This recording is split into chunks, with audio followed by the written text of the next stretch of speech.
800-570-6630. 800-570-6630. That's 800-570-6630. Offers require credit qualification, 24-month commitment, early termination fee, and e-auto pay. Restrictions apply. Call for details.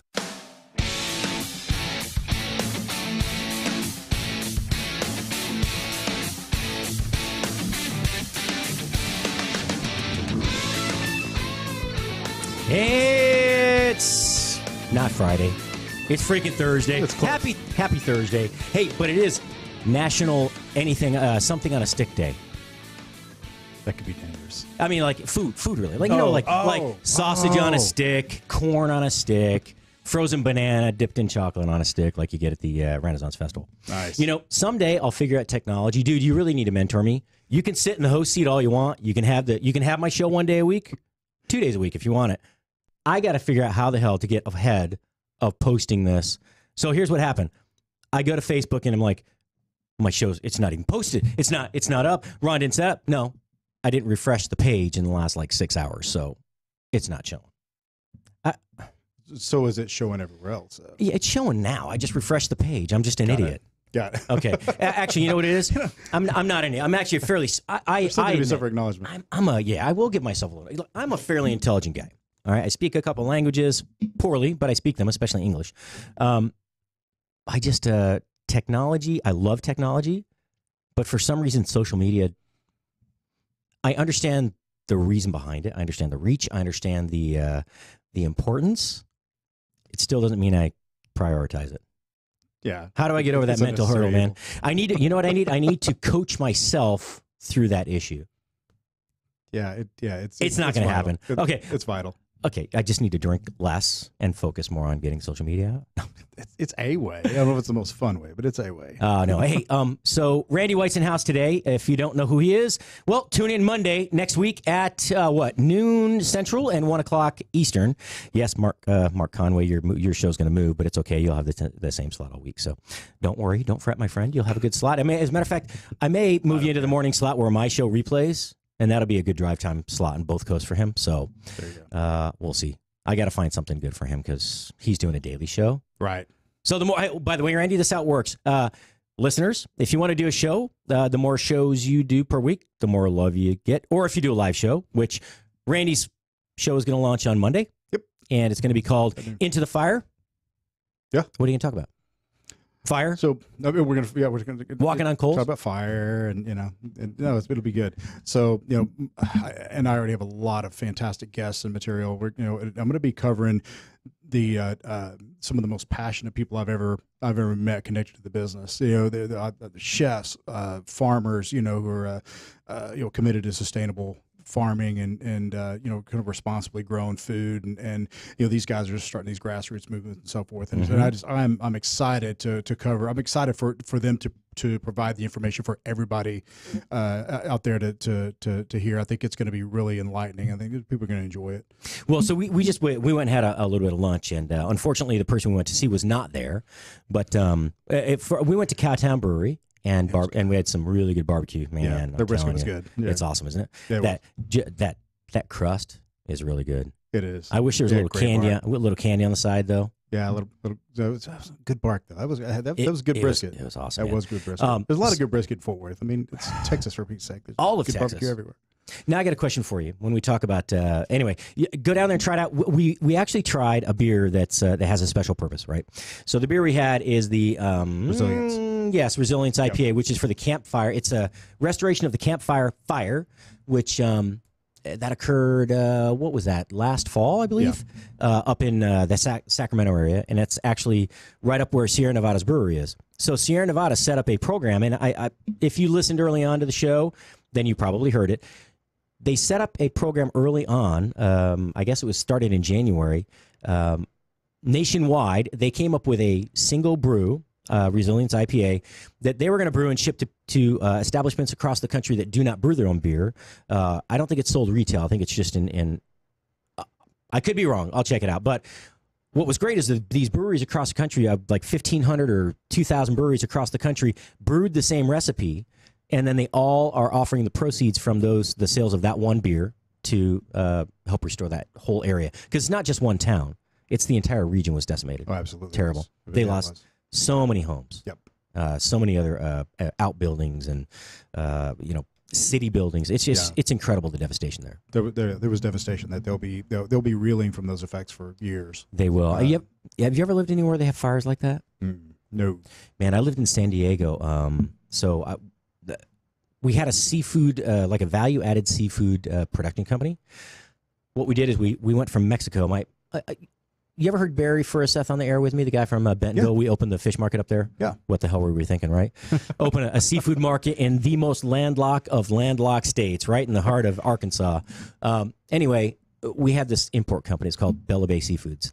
And we produce stuff, especially for Trader Joe's, Costco, rallies, grocery stores. Nice. But it's I don't know what the hell I was going with that. I don't know. It wasn't really pertinent to what we were saying, but it was seafood. No, so it's seafood fires. No more brisket. So here's what happens. I eat before I come on the show, and what happens? You draw a blank. No. I'm like food drunk, right? Yes. I'm like, oh, that was really good. If I stay hungry, I'm attentive because I got to get the show over. Stay conscious, so you can go eat. So I can go eat. Exactly. Anyway, I don't know where that was going with it. I lost the thread. That's all good. We're talking about something. It's all good. It's food. Yeah. Anyway, it's Thursday. But the important thing was the beer. So all the proceeds going to the beer. It was. They have a really cool program there, awesome. And the fact that they were participating was really cool. I have to say, kind of sadly, I had forgotten all about it to some extent. I had just recently read a story again last week about the Resilience IPA, but I hadn't tried it and I hadn't seen it, and it's kind of out of sight, out of mind. But it was very cool to walk in and see it today. It was. Yep. It was a great place. Yeah, they have a really great sauce too. A little special kick to it. The hot version, that's an inside joke, folks. But their hot sauce is hot. Yeah. I mean, usually, yeah, it was good. It was good. It was Texas spicy. But you said you had that's funny because you went for the regular. I was, this is pretty hot. Yeah. What he actually said was, that's hot. Yeah, their regular isn't supposed to be hot. It had just a little bit of a spicy note. I was kind of surprised. Yeah, but that hot was a little spicy. It was good. Really good. It was definitely good. Kim. So they have a new employee down there. I'm like, hey, is so-and-so around? Is so-and-so around? He's it's my second day. I don't know anybody here. But I'll ask. It's like, no, it's okay, man. It's lunchtime. It's pretty quiet in here. You're right. Just go ahead and go through training. Literally, that poor guy he said, no. What do you want from me? Here, I can pour you a beer. So dude, look, you're an IT. Well, you're an engineer, IT guy, right? Yeah, I've had a lot of careers over the years. I got a family to feed, So whatever makes the bills. when we at the end of the month. Sorry, dude, I'm bad about talking over people. As the youngest of 5 children. Yeah. You got to eat fast, talk fast. Yep. And if you shut up for a second, the chance is gone. Oh, yeah. I mean, they lock you in a closet. You never get to talk again. That's all good. I'm joking. I usually just talk anyway. If I figure when I finish, I finish.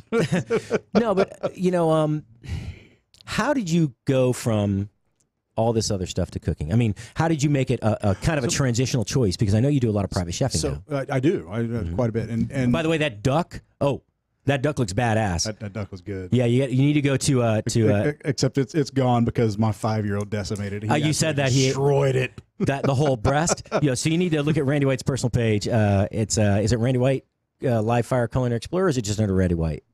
So you can find my page under my personal account, but Live Fire Culinary Explorer. If you go to that, you'll see it. So that was because I think it was it. Yeah, it was good. And that was just I threw it together really quick just because he wouldn't leave me alone about it. So I threw something together really quickly. But that'll be what the dish is on Saturday. But nice. So you have a party for how many people on Saturday? So it's only it's a kind of a private dinner for 8, but it's going to be a really nice one. So those are really fun. So how many courses? They're the best. I love it. Oh yeah. So you have. The great thing about doing those kind of private dinners when they're small and intimate like that is you have time to talk to people. Absolutely. So you can actually, instead of just rushing around like a crazy man. Yes. Because most people who have ever been at a party with me, and I don't short staff myself on purpose. People just don't show. Right. And so I end up playing. It's the business. Yeah. I'm not just in the kitchen. I'm the dishwasher. And then I'm also, so it's a party for like 20 people, 3 courses with a 2-hour sushi course. But before that, like class, with a 1-hour break in between. I just, it's crazy. You put in like 17 miles in one night, running back and forth with table serving, busing, refilling wine. It's like, okay, dude, I told you I don't bring the bartender. That'll be me Saturday night. I love it though. I really do. I love it. I've got if I could help, I would. Yeah. Look, if you ever need help, I'll show up and it'll be fun. There you go. It will be. Yeah, for sure. They're great, fantastic people, and such an intimate corporate event. It's really, really. We need to lay off the caffeine, dude. We've gone through like 7 subjects right now in 14 minutes. That's okay. It is okay. We'll go back and we'll finish them. I'm already told I need to slow down, articulate, and don't forget the guest names or who's on the phone. And I can do that. Maybe not today. Because again, I had. You got a guest today? Or no? You. Okay. Yeah. But you know I'm in. You know what'd be fun? No. You know what we should do? Let's open up the phone lines, at least for the top of the second hour. You're a brave man. No. All right, do it. So here's the deal. Well, let's think of a topic. Right. Here's a question. Okay, this is something different because I'm going to start doing YouTube videos showing how to use kitchen gadgets. There you go. You know, it's going to be something organic but really useful. Like you see something in the store and you're like, oh, the pasta machine, that's cool. Mm-hmm. And then you can't even attach it to the counter, right? And then you don't know how to make pasta. Right. Because it's really hard to knead the dough. Absolutely. And you're like, screw it, I'll buy dry. It goes in the graveyard. I'll buy dry. In the bottom cabinet. In the box it came in. Absolutely. With the receipt still taped to it. Yep. I'll take that back to Williams Sonova next week. But yeah, it's what's a good topic? So I like to do leftovers sometimes. What do you have left in your fridge? We'll tell you what to make. Oh, that's a good one. You want to do that one? Yeah, we can do that. Okay. All right. I got a great idea. Okay. Because here's the deal. I know you do too. I know a lot of chefs. You talk for a minute while I post it. Got it. I got to tag you. Make sure all your local friends. You got it. I know a lot of chefs out there. I want you to call in and give us 5 minutes. Give us a good story. It's got to be kind of PG rated. Yeah, and you also got to and you also got to tell us what's on special for the night. Yep. No F words, no GDs, please. Yep. This is a PG rated show. It's actually a G rated show most of the time, unless I'm upset about something. Like I'm not upset about anything lately. I gave up bitching for Lent. Remember? That's good. That's right. Yeah. I see it. You're a changed man. How much more time do we have left? Because I'm ready to go. I want to dig into something. I got to get rid of this expletive somehow. Actually, we're going to break. That's a good one though. Yeah. Look, even if you're not in the culinary field, but you've had it. All right. What's for dinner tonight? Yeah. Or look, just tell us a story. Tell us if you have a question. So you know Tom Trost, right? Tom, our VP of Sales. Yes. Okay. He comes in every Monday and he says, Patrick, I have a question for you. His original question that all this spawned from is, what do they do with the chips? You know, when you go to a Mexican restaurant, you eat they bring you chips, you eat the first bowl. When they bring the second bowl, you eat like a third. What do they do with the rest of those chips? And I said, hey, they go in the trash. Yeah. I said that authoritatively. Yep. And then he looked at me and goes, really? I said, well, they're supposed to go in the trash. You know, and I've never worked in a Mexican restaurant. I've eaten in plenty. I've been through plenty of kitchens, but I can tell you, at any reputable place, they do. They throw them away. Yeah, absolutely. They can't because it doesn't take much to have a real serious foodborne illness, and no manager is going to take that chance. Not at all. And nobody. Plus, they don't have time to sort through. I mean, you know, they're going through so fast and bussing tables and so forth. They've got to get stuff. And it's not the same person. It's not the person serving that's pulling from. I mean, that's cooking and plating. That's putting them in the basket. That's pulling them off the table anyway. That guy's got one. You know, they've got one job, and it's okay. Dump this stuff and get it to the dishwasher as quick as possible. I got a question. Basket's back up here. I'm sorry, I got a question for chefs and restaurant people. How do you mitigate loss? Okay, that is a good one. So I worked for Gladstones at Universal. I also worked in Malibu at Gladstones at the beach, or Gladstones for fish. But at Universal Studios, which is where I started out there and kind of grew into the whole City Walk thing. In Cali? Yes. Got it. And then into the park. We lost on any given weekend, right? We would lose 40, 50 forks, maybe 70 knives, I don't know, 100 spoons, cups, you know, all sorts of glassware. But the metal was really something you can detect, right? Yeah, right. So the effect on a restaurant, and for you, people think that restaurants have high margins. Oh, sure. Let me clarify that. They're awful. Do you know what they are? I mean, the average margin for a restaurant? 4 to 6%. Yeah. So gross is 7. Yeah. After taxes, it's 4. Yeah. So if you sell $1 million worth of hamburgers, French fries, and drinks, that's a lot for a small store with say 20 seats, right? A lot of hamburgers. Griff sells more than that though. You ever had Griff's over here?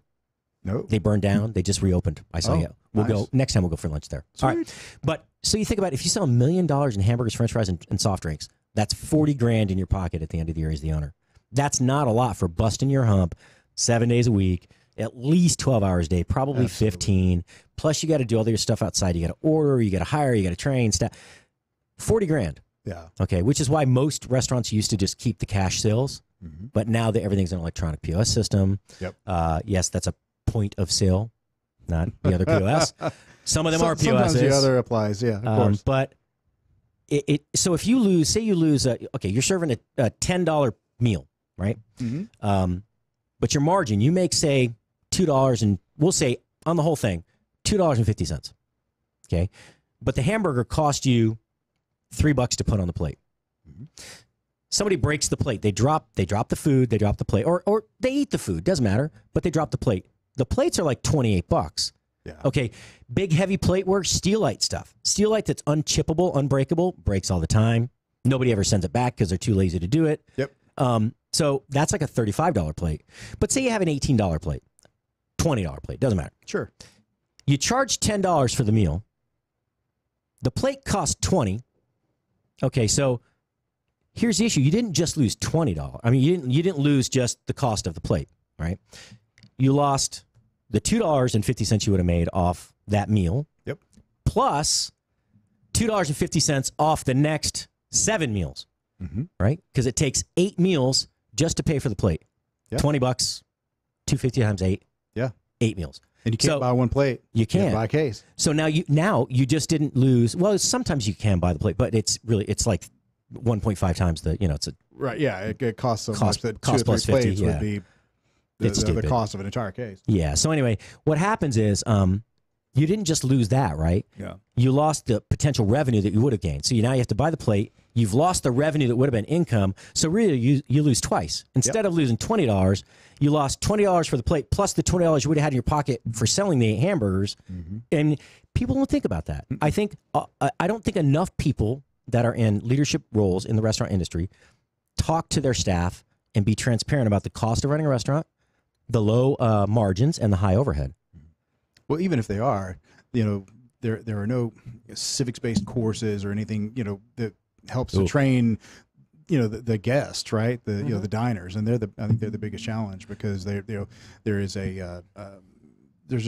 kind of a general lack of information. I do think they think that there's a significant margins, and people are just banking because they see what they pay for a pound of hamburger or whatever, and then, and then so when they go and buy a hamburger from a restaurant, they think, oh my God, they're overcharging me about so much. No, yeah, well, add up all the costs. They didn't pay a prep cook and a dishwasher and a cook and a server and a busser and Rent, and then the managers. Facilities. Yes. Well, but I mean, even for the kitchen staff, I think one of the things that, or the entire restaurant staff overall, if you ask servers, and hey, front of the house people, I love you to death. I've worked in the front of the house for years. I actually love it. I love the guest interaction. Yeah. Being stuck in the kitchen's cool for about 10 years. Yeah. 30 years in, you're like, this is kind of cool. Hey, you guys watch the kitchen. We'll go say hi. Right. I mean, I still love being buried in the dungeon for a couple hours at a time. You're right. But when you talk to a server, you ask a server, what do you think, if this is a $10 plate of food, how much of that do you think goes in the owner's pocket? They'll say, I don't know, $6. $6, yeah. They don't necessarily say that, but the range I typically hear is like $4 to $6.50. Yeah. They think they're banking. Yeah. So that $2.50 though, after taxes and all the other costs, what's 7% of $10? 70 cents, right? Yeah. Okay. So on that whole plate of food, even though there's a $2.50 gross margin, gross profit, they actually would have made 70 cents in their pocket. It's ridiculous. It's a really tough business. So one of the things we did at Universal as I lost like $400, $600, almost $800 just in silverware in a month. Okay. Wow. Gladstone's, we would do like Lobster Fest. We would order a container of lobster.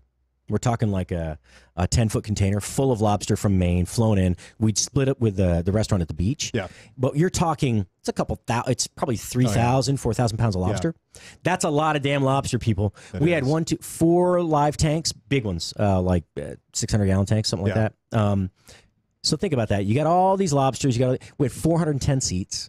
It was a monster. People would come out of the theme park. There'd be like 30,000 people in the theme park come out all at once. Lobster Fest! In 5 minutes, the entire restaurant sat. Yep. Okay.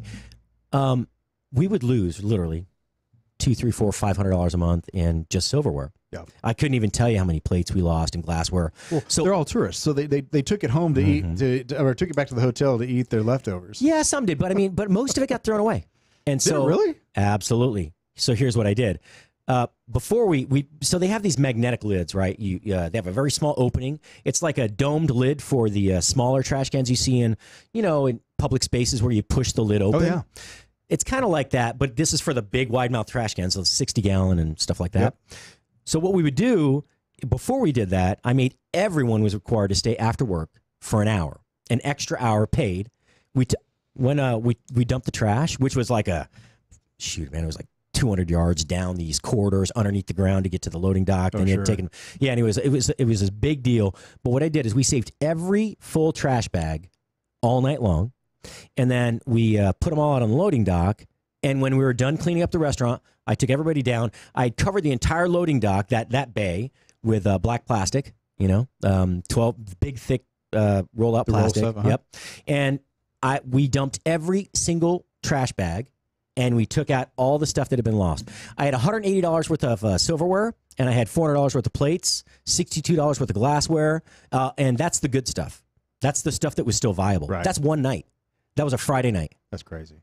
It's nuts. So the only thing I could do, besides training and telling them how low the margins were. Yeah. Now, granted, that restaurant was owned by Universal Studios, so we didn't really pay rent on City Walk. Gotcha. But I mean, most places do. Still, labor was super high. Yeah. But I started adding that up, and I said, okay, basically today, instead of making $1,200 in profit, $1,300 in profit, or whatever it was a little more than that. But yeah, sure. Yeah, we basically made half because of what we lost in the garbage. Mm-hmm. Because in one day, we didn't take ownership of the restaurant. We didn't care what we did. We just dumped the tray instead of bussing it and separating things at the dish station like you're supposed to, yep. and being a good employee. If we make more money as owners, managers, operators, you make more money as an employee. So that was my whole thing: is how do you mitigate loss? I mean, I've had people come to my restaurant before with boxes of IBP beef. And so this is a 60-pound box of tenderloins. Oh, dude, we got an extra box on our delivery. I'm like, no, you didn't, dude. You stole it from the restaurant after your shift. Take it back before I call your boss. Right. People do that all the time. Oh, yeah. We had cameras and all sorts of stuff. People would steal cases of champagne from that restaurant. God. Yeah, my sous chef. I'm not going to name names. And then he blamed me after I left. And they found him out, of course. But, of course. Yeah. No names. No of names. Course. Yeah. Chris. No names. No names, Chris. He knows. Actually, I don't think he's in the business anymore. He was awesome. He was adopted, born in Brazil. He spoke Portuguese, Spanish, Italian, English. He was great at working the line, managing. Sure. But, you can't be a thief, not in the restaurant. Right. Damn it. Put that carrot down. I got a funny Stop taking the champagne. I got a funny story about carrots in it, too. No, it's about a nickname for a guy that worked in the restaurant. This guy was the baddest prep guy I've ever seen, man. He was so cool. I'll tell you about that. We got about a minute left. I'll tell you right now. We called him Conejo, rabbit. Yeah. So his name was Martin, and he'd been working at this place called Kung Foods, which was then the vegetarian zone in San Diego, and I was hired to be the GM and chef. Dr. Sears had his own diet. Remember, they had the protein supplements for vegetarian diets, basically. Yeah, right. Low-carb diets, so that you could always have... anyway, it was like the first high-protein, low-carb diet that was effective. This was in like late 70s, early 80s. Carried on into the 90s, kind of died out. Okay, so this guy, they had this big wooden... like birch baker's top prep table. Mm-hmm. It was thick, man. That thing was like, it wasn't birch, that's a baker's type, but it was like at least 10 inches thick. Wow. That guy had been working there for 23 years, and you could see every few years, like 3, 4, 5 years, he would chop so many vegetables that he would carve a bowl out in the table, and there would only be like an inch of wood left. He'd have to move like 2 feet down to go to the next spot. He'd gone almost all the way around the table on an 8-foot prep table. Wow. He was a badass dude. Nice. That was I've never Chopping seen like it. The wind. Oh man, I'd have lost a finger if I tried to cut like he did. Absolutely. It was awesome. Anyway, hey, Chef Patrick Mosher, the Food Biz Pro. We are in house with Chef Randy White of the new show launching Monday on Spoony, Into the Fire. No, it's not fire walking, and well, it might be. You never know. You know what? We'll take any of that content. It's all good. you have no idea what's going to happen on the show, man. and neither do I. Yeah, well, this is not how I expected to start out, but it's been fun. It's going to continue. It's going to get more fun. All right. I love it. We're going to open the phone lines again at the top of the second hour. That's 3 p.m. East Coast, 2 p.m. here. Yep. All right. You got a little time. 30 minutes. 2-minute break. Come right back. We'll give a plug to the sponsor after.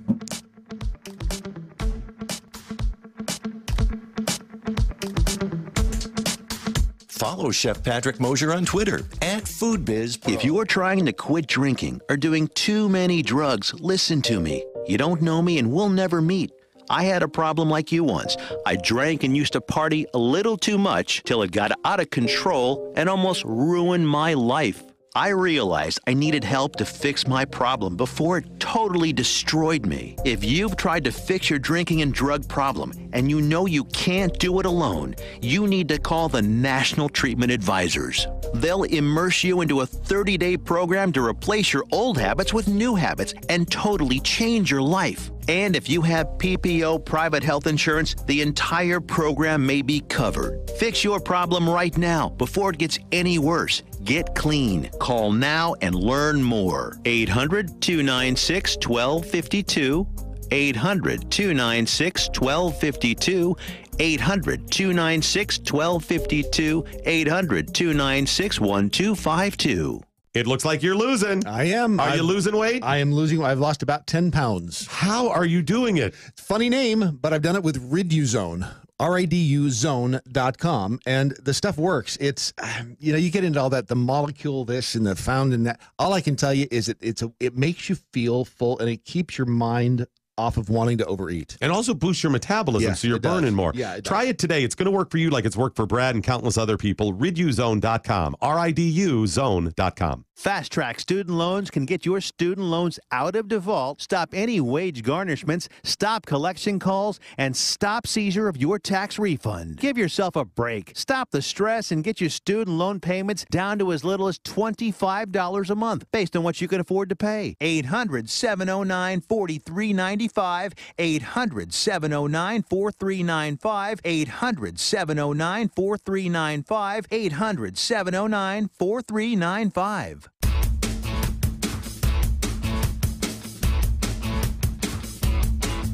And we're back. We're back. We had no additional caffeine. Don't worry. The show will go on without any more heavy breathing, sweating, running around the room, and playing fire drill, Chinese fire drill, at a stationary table in the kitchen. You know all of that crap. We're going to do every bit of it. Dude. But before it's over, we're going to do every bit of that. Do you remember Chinese fire drills? Did you ever do those? Oh, yeah. Oh, man. Yes. At a stoplight. Yes. Get everybody run out. I'm surprised nobody ever got hit because we'd pull up to a stoplight. It'd turn green. We'd all get out and run around. It's like, how did one of us not get? Yeah. Just remember, I grew up in the country. We had to entertain ourselves. I did too, both in between New York and the city, but in upstate New York and in Arizona, it was pretty rural areas. Yeah. We had this place we used to go in high school to just hang out in the evening on the weekends. It wasn't a party, of course, but it was just called the Graveyard. Mm-hmm. There was this gigantic. Trying to think what the tree was. I don't know, it was huge. Giant tree. I mean, they line all the golf courses with them. I don't remember what they're called, but it was huge. It might have been an oak. In Arizona. Oh, okay. In Chandler, Arizona. A cactus. It had to be a cactus. Yeah, Chandler. That's where Anthony Serrano lives. Yeah, the guy that won the recipe division, 2016, 2017. He's a fantastic person. Dude, he's a great chef. He is a great chef. Great chef. He's a wonderful person. He really is. And and I'm going to say on the air, he committed to doing a show for us. Actually, he didn't, but I'm going to say that now. So, hey, Anthony, thanks for doing the show. We've been going back and forth for a while. Nice. But he does that story sounds familiar. Yeah. Hey, how'd it work out for you? Did I guilt you into much? Yeah, it's working out now. It looks like it. Oh, dad guilt. But so I said, hey, there's still room in the roster. He was saying, well, what a good job we're doing, with the new content, new shows. Yeah. And I said, thank you. Why don't you come do a show? And he said he might. That's good. No, he's awesome. I hope he does. He really is. Such a fantastic person. He's doing a really good job. And so, this little town of Chandler, where I went, I moved there. I moved to Arizona, I don't know, 12, something like that, 13. We went back and forth all the time, though. Spent all the summers in New York, Christmas time, and then the rest of the year, school year in Arizona. But Chandler was a small rural area. It was about maybe 30,000 people, maybe. So you had about a 30 block by 50 block, maybe 30 block by 20 block area that was, developed. Yep. Was that was like the residential downtown. It might have been a little bigger than that, but maybe a mile by 3/4 of a mile total. That was the whole That was the major part of the town. Yeah. Anything outside of that was like dirt roads. Oh, sure. Oh yeah. So I go back now, and oh my gosh, I'm it's sure like it's nothing like I that. think was it Pulte Homes one time when it was like back in the early 2000s or late 90s. Yeah. Mid 90s. They built like 2,800 homes in 1 year in 2 developments. Wow. Crazy the expansive. But Chandler was a very simple town. There was Elmer's for Mexican. It was like a burrito place, a really cool little Mexican place. But they had these things called strips, and strips were, instead of tortilla chips, they did tortilla strips. And when you order them, they put shredded, really cold, finely shredded Mexican cheese on there, like the blended cheese. Yeah. Oh, they're awesome.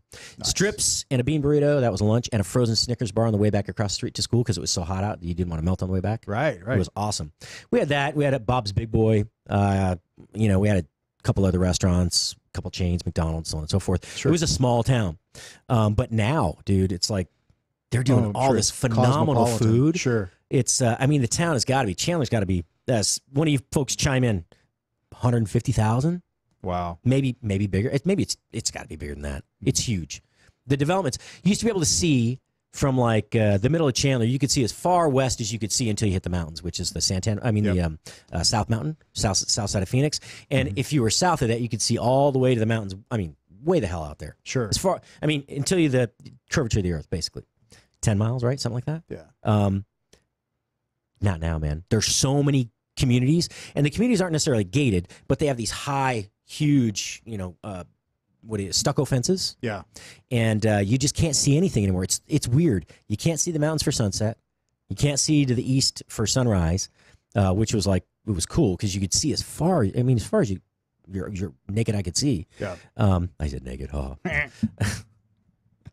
Oh my God. It's that kind of day. Yeah, kind of. Okay, so just to give you an idea, we're going to do another show that's going to have 4 adults, maybe 5. We don't know. It depends on how many microphones we could fit in here. Be a bunch of us sitting around. We're going to choose our drink of choice. Today it's water. We have not broken into any of the other stuff, I swear. And we're going to talk for an hour. We're going to talk industry, funny stories, travel, culture, life. Yeah. It's going to be really fun. You're good, bad, or ugly. You're getting a little bit of an inside edition right now, without any real formulation to the format. I'm looking forward to it. I think it's gonna be great. Could you imagine for that reason? If there were 4 just like us? Yeah, we'd be shut down. We're gonna have to raise your hand if you want to talk. Raise your hand if you want to talk. I did that during the meeting one time because I was accused of talking over people in our board meeting, which. No. I actually accused someone else of doing it, and they're like, and you're saying that? And so for like 2 weeks, I just raised my hand. Hey, it worked. I didn't talk over anybody. They let me speak. There you go. It was awesome. It worked out perfectly. That's it. Oh, man. So I don't want to open the phone lines. Oh, there's Andy Imhoff. What a great show he has.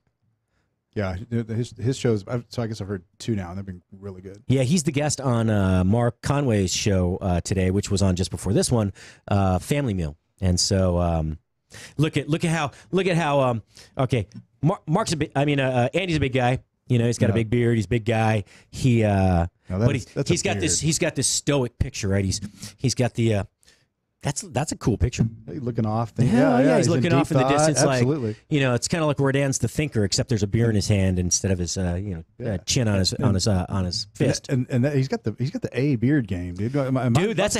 My stuff don't connect like that. That's the kind of thing I want to get when that's kind of way to get a little older like me, dude. You start growing hair in like your ears, your back gets, dude. It's so you can't procreate. I swear that's why God does it.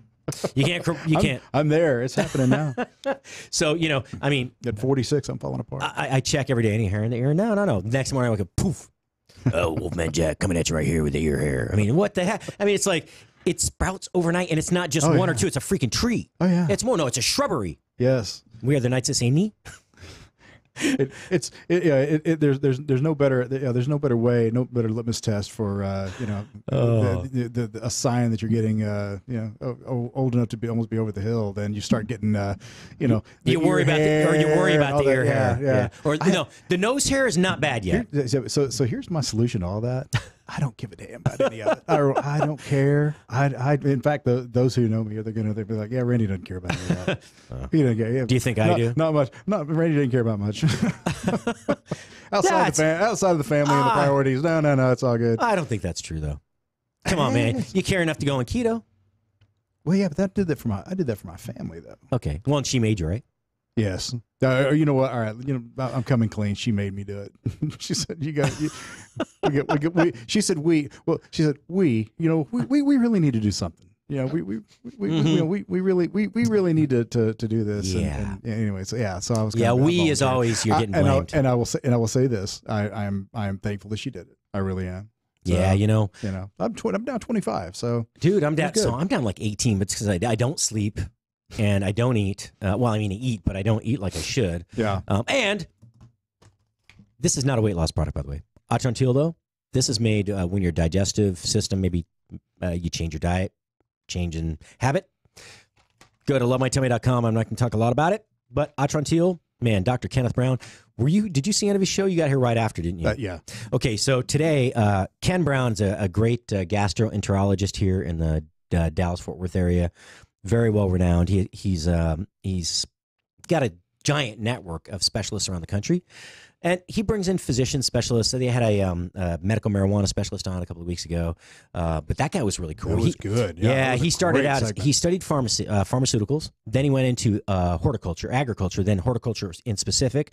Then he became a teacher, and then he became a principal, and then he went back to the horticultural side. I need. If I don't drink, apparently I can't talk. Have some Jameson so you can finish this. No, I think I'm okay. But so he went back into horticulture, specifically medical marijuana, because he'd been reading up on it and familiarizing himself with it. Yeah. He was fantastic, though. He was a great guest. I mean, I think his name was Sean. Sean was his name. Yep. Yeah. So he's out of Oklahoma. He runs the grow for this facility. It's medical only, folks. We're not pro or anti, but for medical marijuana, I'm very pro. If you have a need, just if you have a need, yeah, and don't establish a need. And recreational, that's up to the individual. Yeah. No comment. Right. I may or may not be a partner in a medical marijuana company. Actually, it's a medical marijuana technology company. There you go. It's not about the weed. It's about the green. I will say this: I learned a lot on that show, on that segment. I mean, it was a really, really informative segment. It's awesome. Yeah. So then today, so the show after that was episode 2. Episode 1 was just Eric Rieger, who's his business partner, and I think he works in the. He works in the same field. He does endoscopy. So, but anyway, their first show was just the two of them. The second show was the gentleman Sean from Oklahoma. Third show, I was the victim. I mean the guest. It was awesome. We talked about the culinary industry and how we're martyrs in the industry. We tend to not treat ourselves well. We don't sleep. We don't eat. What are you going to do when you get off work at 2 a.m? Your significant other is sleeping. Your kids are asleep. The movies are closed. There's nowhere to go eat except some shitty bar with fried foods or like a Chicago pizza that has deep dish pizza and some other stuff. A salad. You might get a salad, but then we laugh at you. Yeah. And the drinks are cheap because everybody gives you a discount because you're in the industry, or they give you, if you're the chef, a lot of times they give them free, and they just expect reciprocation when they come to your restaurant. It's not a healthy lifestyle. No. It's very.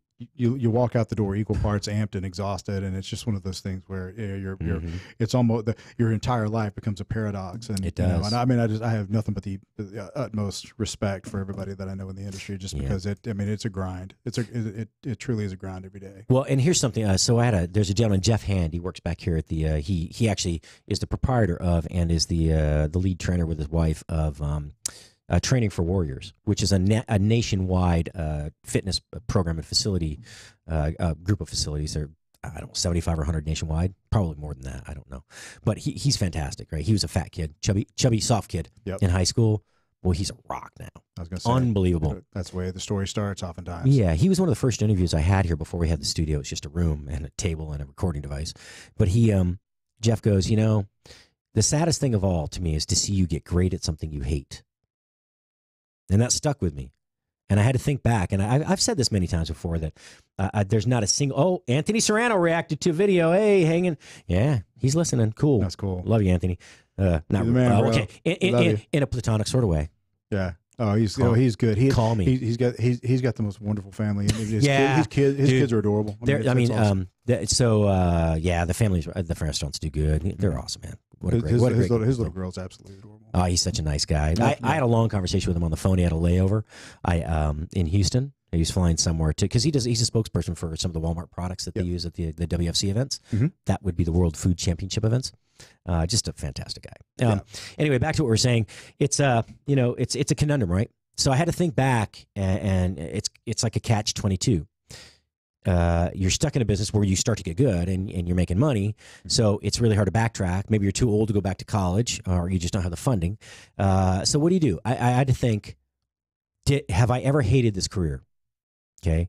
And I've talked about it on the air. I know I've said it, but I really had to think about it. I had to really mull it over, take a big bite, chew it up, swallow it or spit it out, one or the other. Yep. And I can honestly tell you, I have never woken up once, never in my life, and said, God, I hate my job. I haven't. There's a lot to be said for that. Yeah, there is. I could say, man, I wish I could have a couple more hours sleep, or damn, I wish I wasn't hungover, or I really don't want to deal with that person today. I don't want to go to work, but I know I have to. I want to avoid that situation. Or maybe because you quit people before you quit jobs, right? Yeah, of course. And it wasn't that. It was typically children I had to manage in the kitchen. Of course. 50-year-old guy can't show up for work after the first 2 weeks. Yeah, Yeah. right.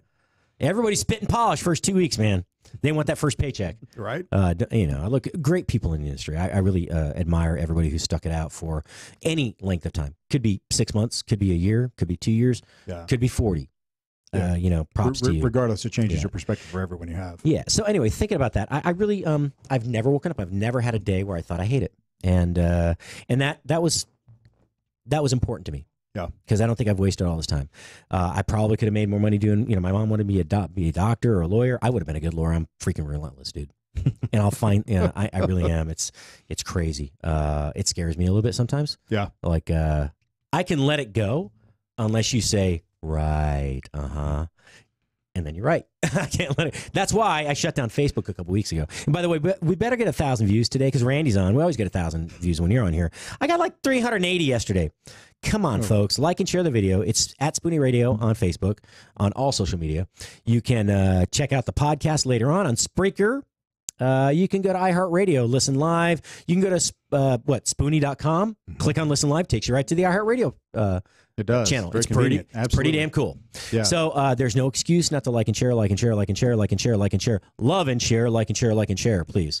And if you own a business, part of the employee manual should say that they're required to listen to at least one Spoony show a day, and they have to listen to it on some sort of platform where we can count that listen or view. So it's got to be Facebook, iHeart, Spreaker, or we're on Dash Radio too. I don't get metrics back from them, so Gotcha. But they have a big base. They have 14 million listeners, I think, somewhere around there. That's not small. I No, like it was founded by a DJ who wanted a free platform for his friends to be able to spin their music without commercials. I like it. Yeah, it was. He's been very successful. DJ Ski. He was a big. Interesting guy. He was the first one to really to kind of discover and start playing the music of Lady Gaga, Justin Bieber. Now Justin Bieber we probably could have done without, but Lady Gaga is pretty damn talented. Yes, she is. I'd love to see one of her shows. It's not about her, and it's about the show. Yeah. It's like going to see Madonna when you're a kid. I think she pours it out. I mean, Or honestly, Michael Jackson. she pours herself out on the stage every single time she gets up there. I think you wouldn't be able to go wrong, even if you didn't like the music. How much do you think that meat dress cost? Well, Remember she wore. Well, I know what I pay for meat, so yeah. Remember she wore. There was the Grammys, right? Yes, Dude, that was so. it looked funny. like a bunch of skirt steak or something. Whatever it was. Well, it was big slice. Well, they had to cover her body, and there's still some gaps. Right. So that's a brave. So I wonder if that was lined or if it was just. It had to have been. There's no way. I guess so. Saran, There's a saran wrap on the other side. Press and seal. After like 10 hours in that dress, she just smells a little ripe. Probably still now. Yeah. Yeah. I would imagine. Oh my gosh, I saw that and I was like, really? That's a bold woman right there. You know. Do you think So if she wore it to every show, does she travel with a walk-in? yeah. She flies. She flies. She gets her meat. All the meat flowing in every day. No, she doesn't fly in the Polaris cabin. She flies on top of the plane so she can see Polaris. There you go. Yeah. I mean, look, she's a brilliant artist, obviously, but She really is. I don't know how the hell I got, but I was thinking meat. I was like, meat dress? Who does that? I mean, I want to know what popped into your mind that PETA. triggered meat dress. PETA. It was about vegan. Somebody giving her a hard time. She wasn't vegan, whatever. And so she's like, okay, whatever. I'm going to let my freak flag fly. Here it goes. I like it. Hold on to your seats because we're about to have some fun. She was serious. I read it. Yeah, I read an article one time, or maybe I wasn't watching MTV. I haven't watched that in years, but she talked about she doesn't make that much from performing because so much money goes into the production. Yes, and her she does like staff, like 12 changes per show, per concert. That's nuts. That is nuts. How do you do that? And it the way they do it I'm sure it makes it seem instant. You know, that's always baffled me how quickly they could change their wardrobes right in the middle of a show. You know, and it just be seamless. Well, and they never disappear for more than like 15 seconds on stage. Yeah, that's what I'm saying. It's crazy. It's pretty impressive. Yeah, I agree. Lots of choreography and so forth. All right, fantastic. So y'all got to behave. All right, if I recognize your number, I may not answer. I'm just telling you.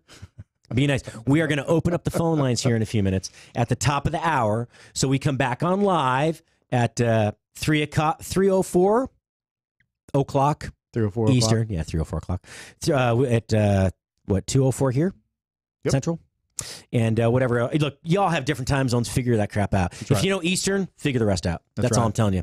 I tell you, I want to live in the Upper Peninsula of Michigan, Hawaii, or Arizona. Why? They don't change. They don't change their time.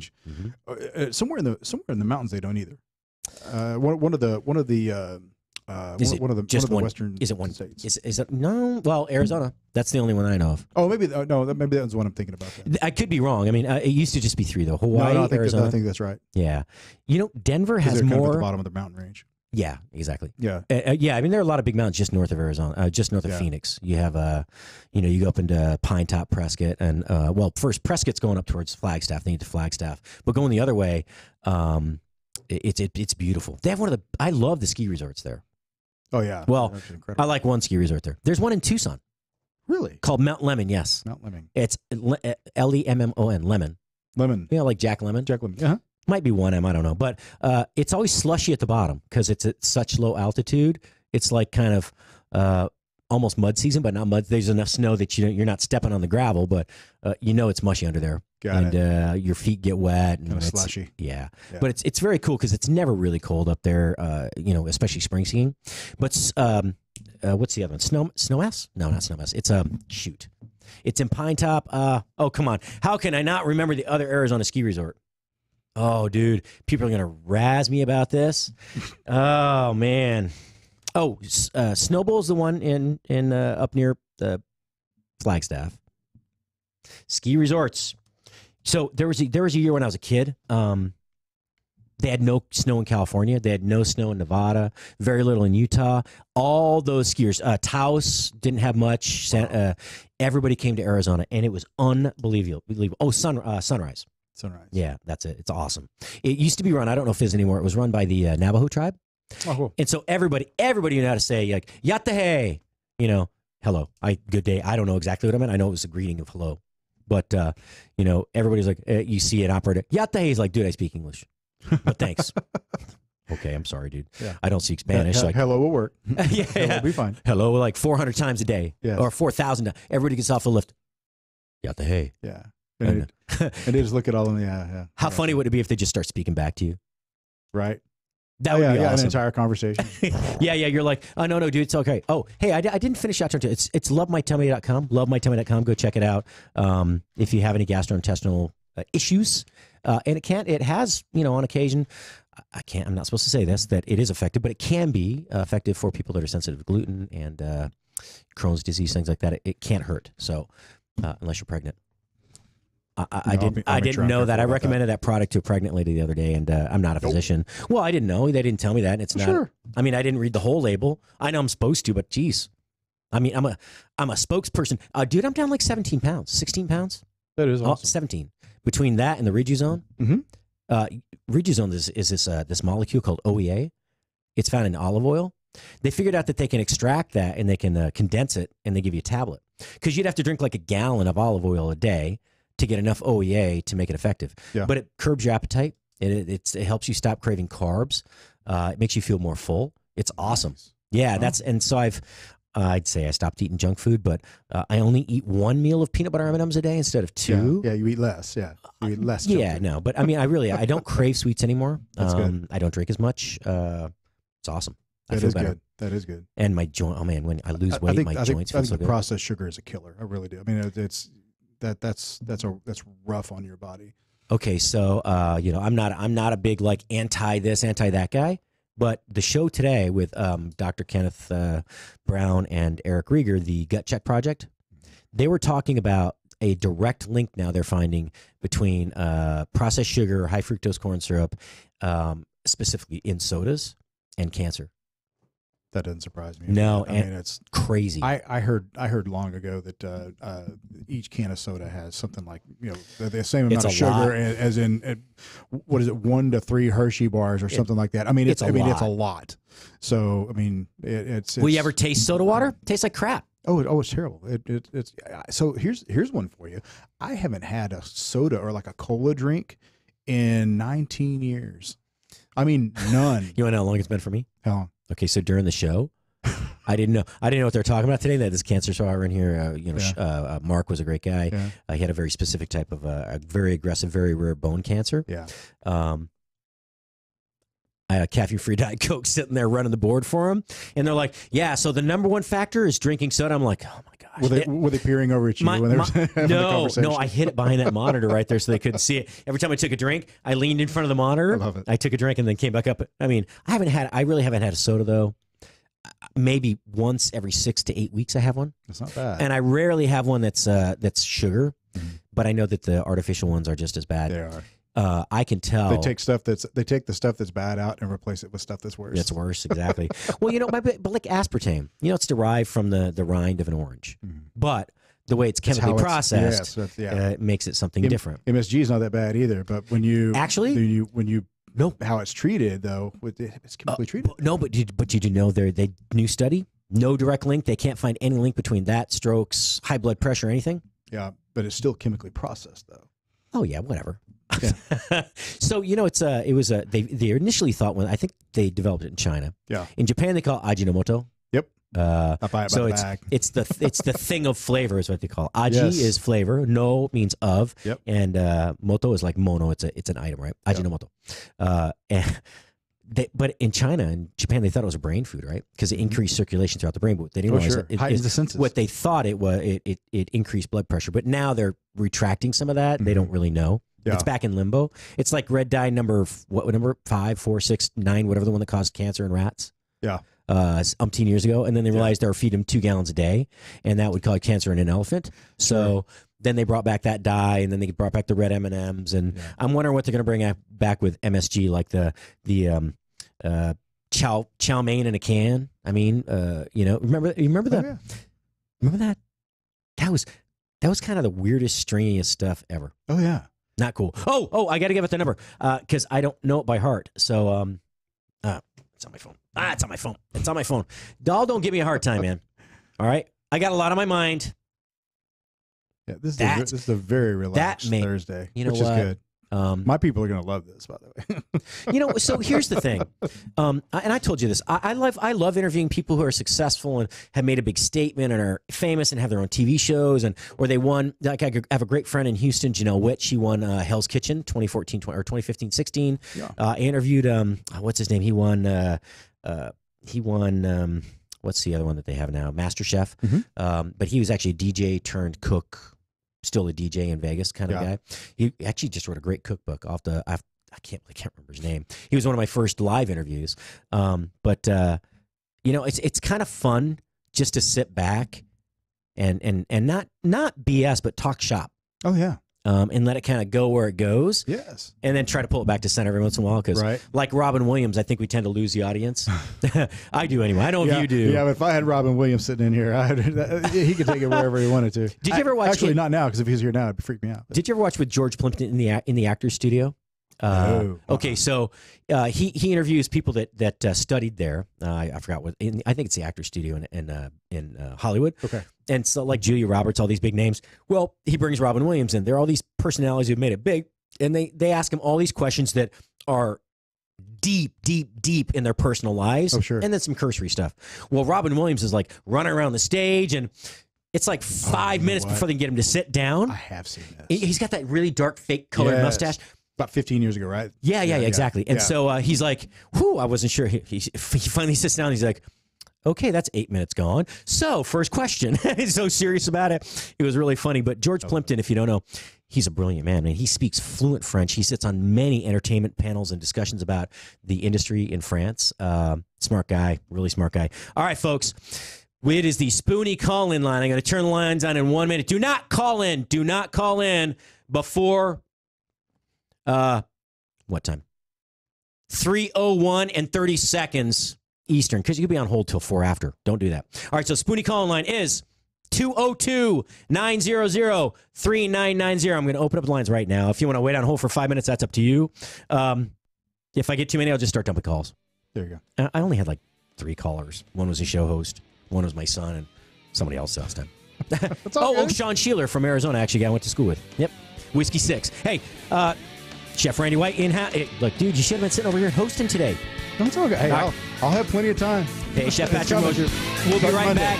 Give us 4 minutes. Tune in.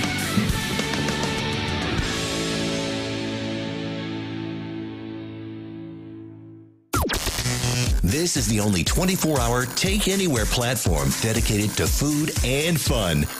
We're Spoony.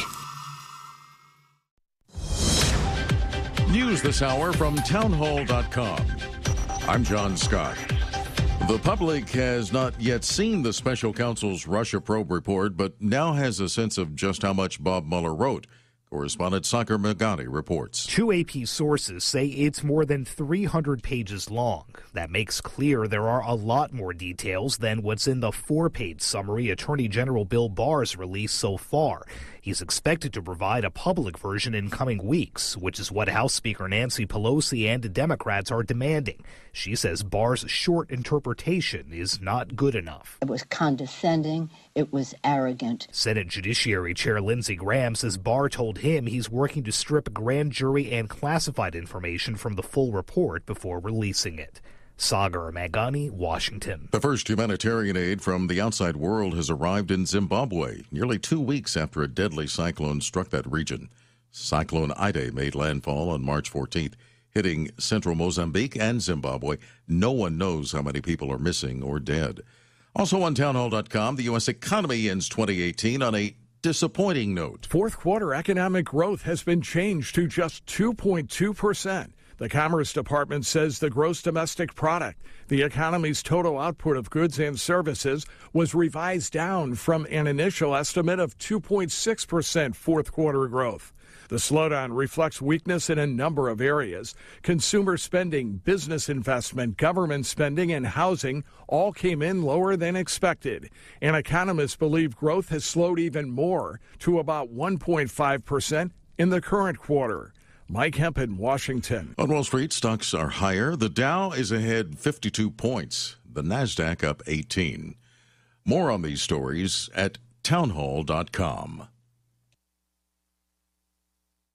Now you can fly anywhere in the world and pay discount prices on your airline tickets. Book a flight today to London, Paris, Madrid, or anywhere else you want to go and pay a lot less guaranteed. Call the International Travel Department right now at Low Cost Airlines. 800-452-1075. 800-452-1075. That's 800-452-1075. Got an old car? You can donate it, whether it's running or not, to the United Breast Cancer Foundation and save a life. They'll even come and pick it up for free. The United Breast Cancer Foundation has saved hundreds of women's lives through their free or low-cost breast screen exams. But now they need your help. The United Breast Cancer Foundation wants to save more lives through early detection by offering women free or low-cost breast screening exams. And donating your old car, SUV, or truck, whether it's running or not, helps pay for them. Plus, you get a charitable tax deduction. Help the United Breast Cancer Foundation save lives by donating your old car, SUV, or truck. Call now for free pickup. 800-245-0823. 800-245-0823. 800-245-0823. Call right now. That number again is 800-245-0823. Never Forgotten Apparel is more than just a premium women's and men's clothing line. It's a movement to remind us to wear American-made and serve those who serve us. Our heroes. Never Forgotten Apparel gives 20% of their total sales to nonprofits that support homeless veterans and off-duty firefighters, and 50% to individual veterans and firefighters in need nationwide. Check out neverforgottenapparel.com. Use promo code MATT, M-A-T-T, and get 15% off your purchase.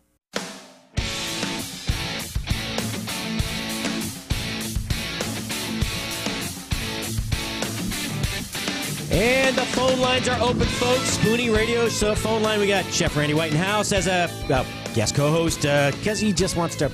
Oh, he wanted my chair today. I said no because he's going to host next week, starting Monday at noon Central Time, 1 o'clock Eastern. Yep. I got it right without having to think too much. That was good. I think you just say it quick. If you screwed up, nobody knows, right? That's right. But yeah, he'll be hosting a show Into the Fire. We have one caller already, Arkansas. Let's see. It doesn't show the number. That scares me. So I'm a little scary. So I'm scared. Not scared. I am scary, but I'm scared. I'm more scared than scary. Arkansas caller. Anybody there? Hola. Anybody there? Hello. Who is this? I knew it. Kelly. I'm just calling. I got a few questions on banana peel vegan pork sandwiches. What up, Joe Wilson? Could you fill me in on banana peeled vegan pulled pork sandwiches? I've got a lot of curiosity on this, and I'm a newcomer to the vegan lifestyle. Well, they're high fiber. Oh, hey, wait, but do they use beet juice in there to simulate the blood of the burger, like in the Impossible Burger?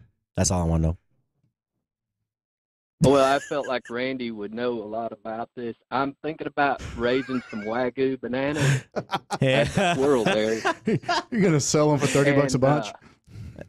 Are you gonna? Thinking about it. Yeah, they're gonna have a lot of little black dots all in the peel, and I think that they'll taste a lot better. The actual peel will melt at 90 degrees.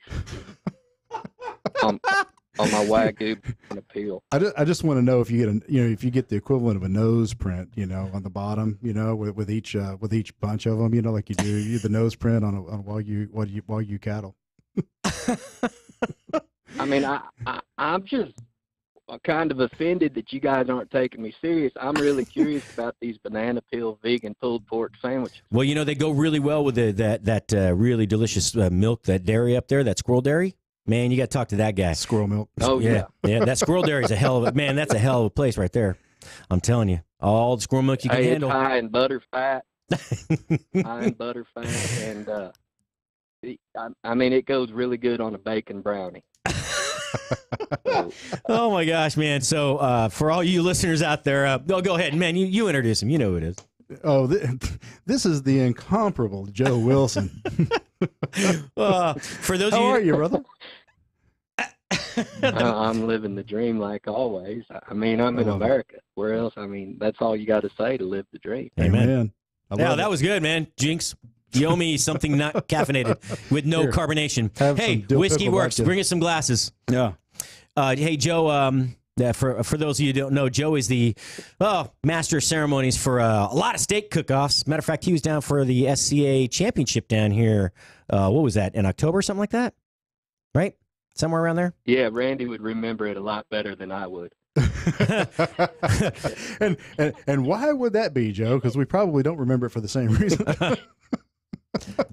Squirrel juice, well, baby. it's become tradition. It's become tradition at the World Champion Steak SCA competition there in Fort Worth to try to see how drunk they can get the MC. Ooh. And during the program, maybe the MC needs more practice. The MC kind of holds his own up to about 20, and then after about 20 drinks, he kind of it starts becoming what it is. There might be a reason. It is what it is at that point. There might be a reason I always declined Whiskey Wednesdays with you guys up there in Bentonville, Arkansas. Just saying, there might have been. Well, oh man, he's missing out, ain't he, Joe? Joe, no, he's definitely missing out, especially on international night. Hey, so tell me, what's going on with the limb chicken up there? Chicken of the tree, limb chicken. You had other names. What are the other names, man? Well, it's the tofu of the woods. It's tree meat. A bunch of good things. We're planning on doing our event this year on September 21st, and we've got a lot of interest from a lot of teams across the country. No, that's perfect. That's perfect. It's not when his wife's birthday is when it normally is. No, it is. That's exactly her birthday. No, it can't be. Damn it! Hey, you got to change the date, man. Yeah. Or we'll do a second day. We'll do another day. Here's the deal. If I'm smart about this, I'll get Joe to call her, and he'll smooth all this over. I mean, honestly. Joe, I was being rude. I interrupted. So, what annual Squirrel Champion Cook-Off is this? This is stepping into the 9th. Wow. The 9th annual. Yeah. Damn. And awesome. you still hold the record for the best squirrel sushi of all time at the Squirrel Cook-Off, Pat. And not to mention the best squirrel shumai dumpling as well. That was one mean bite of food right there. It bit back if you weren't careful. that is very, very true. You hold a lot of records in Northwest Arkansas. I got a 0 from one of the judges, right? Because they don't eat sushi. Did you know that? I got a 0. It was probably that guy from Seattle. They're a little weird out there. Oh man! If it ain't fish, they don't know fine. They have a real problem up there in the off Puget Sound. They have a problem. The water is so dense with opioids that the fish are toxic. Yeah, I heard it. They got heroin addicted salmon. Yes, they do. Yeah. I'm hoping they'll bite my hook. Well, they'll jump into the boat. Bite my hook. I'll be fishing. They'll jump into the boat, steal your boat, sell your rod, reel, and your motor, and buy some more heroin. That's what they do. So careful what you ask for. No, but seriously, the water treatment plants don't. You know what? I bet you if you eat one of them salmon, it would help you with a sore tooth. I'd probably sleep better at night. Like if you had a sore tooth or something. Yeah. I'm not sure I want to find out, man. I heard that stuff kind of addictive. If you had a hangover, it'd level you out. That salmon's real addictive. No, but I mean, so apparently it doesn't get filtered out in the water treatment process. It's just bacterial stuff, the physical, not physical, but bacterial and viral contamination.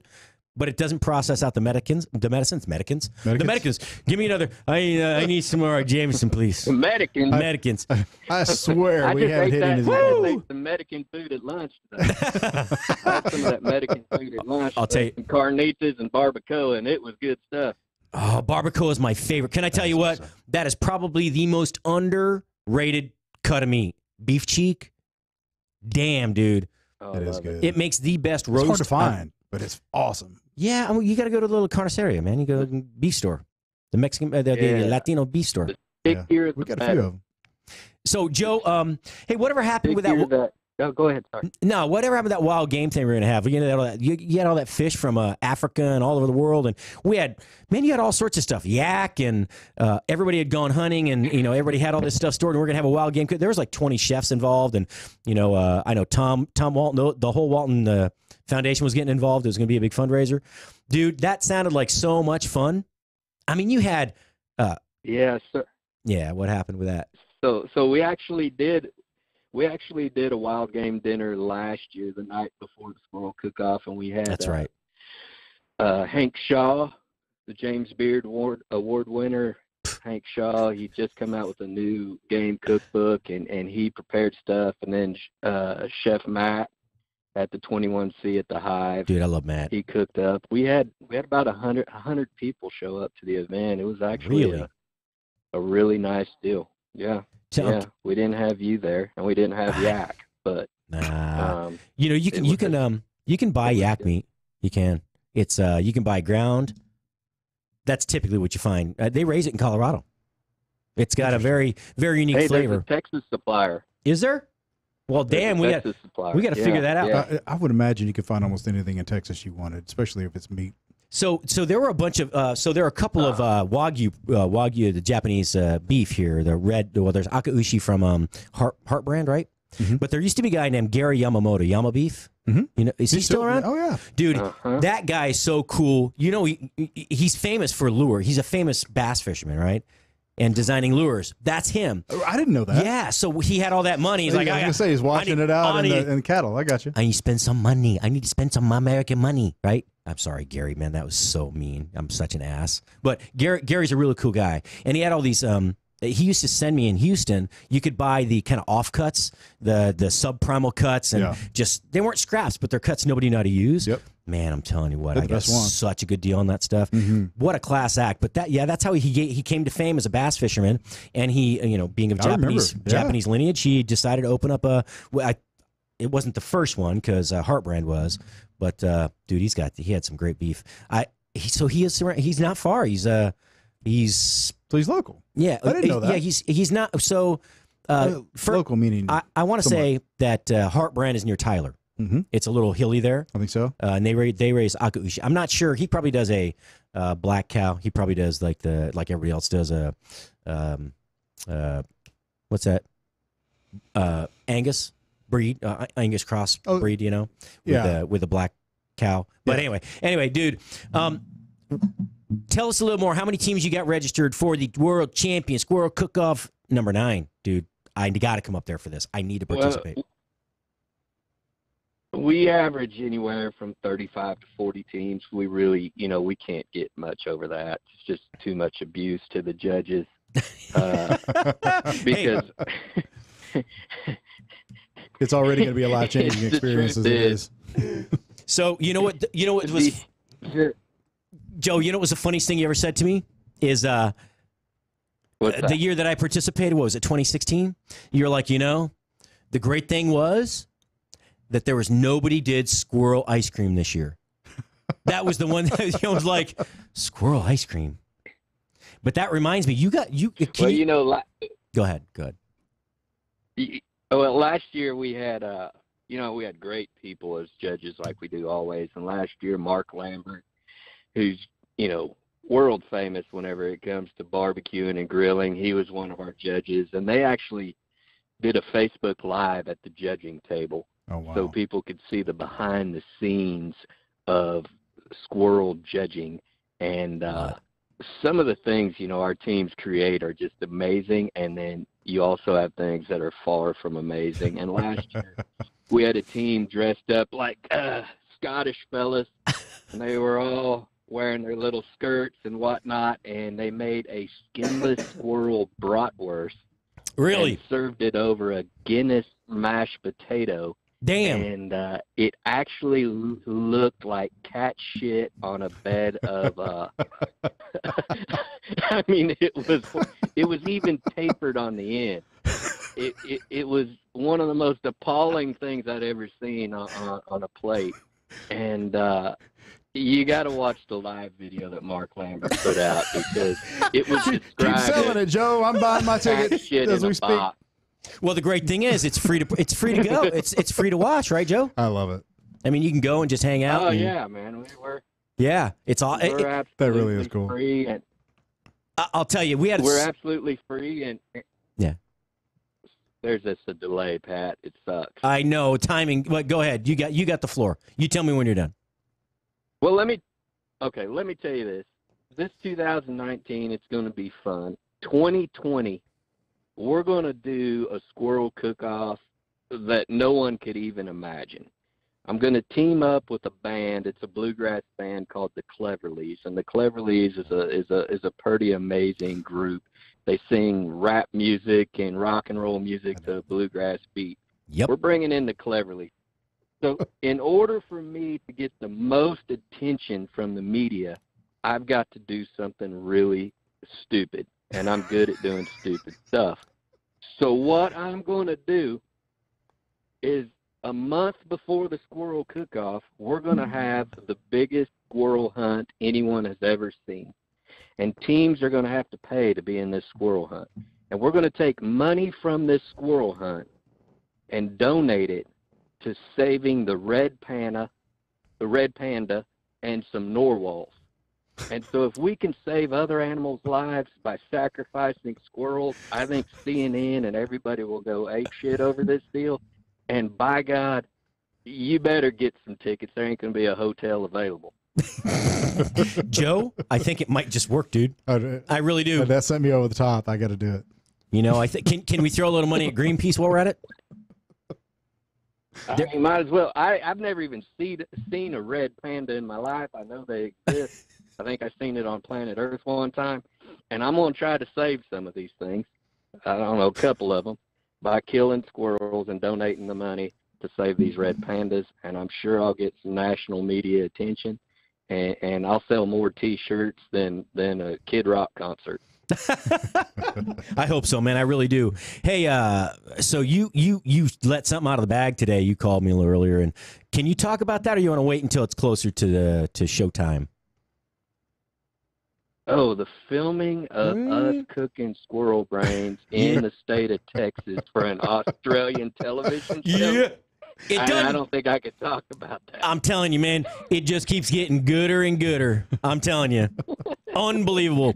I cannot wait till you're down here because I'm going to trail you around like the hungriest squirrel brain eatingest man you ever seen. I'll be your kitchen bitch, your sous chef. I'll be the gaff boy holding the little sound boom. Whatever you need, man. I just want to be there and watch these radio guys doing this TV show here from Australia. Eat squirrel brains. That's all I care about.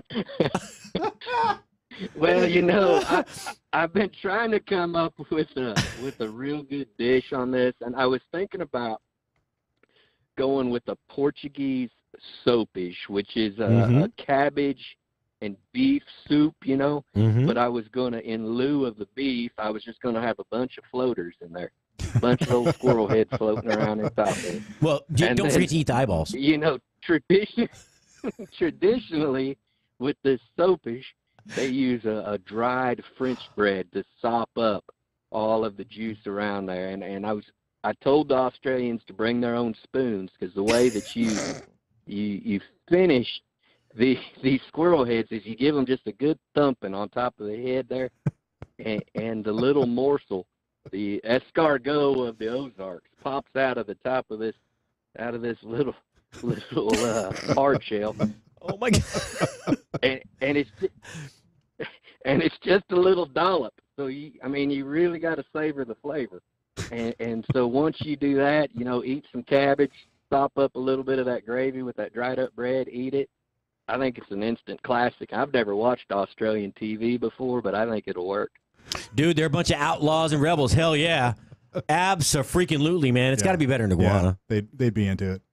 So you know what anything that they don't want to tell you what it is in Japan, like crab is kani, and when you eat like the brain and that portion of green stuff around the brain in crab, they call it kani miso. They just call it miso. No matter what it is, it's like, yeah, it's just miso. It's like the animal miso. What do you mean? What the hell is crab miso, dude? In Louisiana, we call all that stuff under the shell butter. It's kind of meat. Famunda. The sweet spot. Oh boy, this is going to be a real short show here pretty soon. I don't have to worry about the FCC on this channel in this format, right? Because we're digital. But my partners might just pull the show after today. No, Joe, as always, entertaining. What else is going on up there, man? Anything?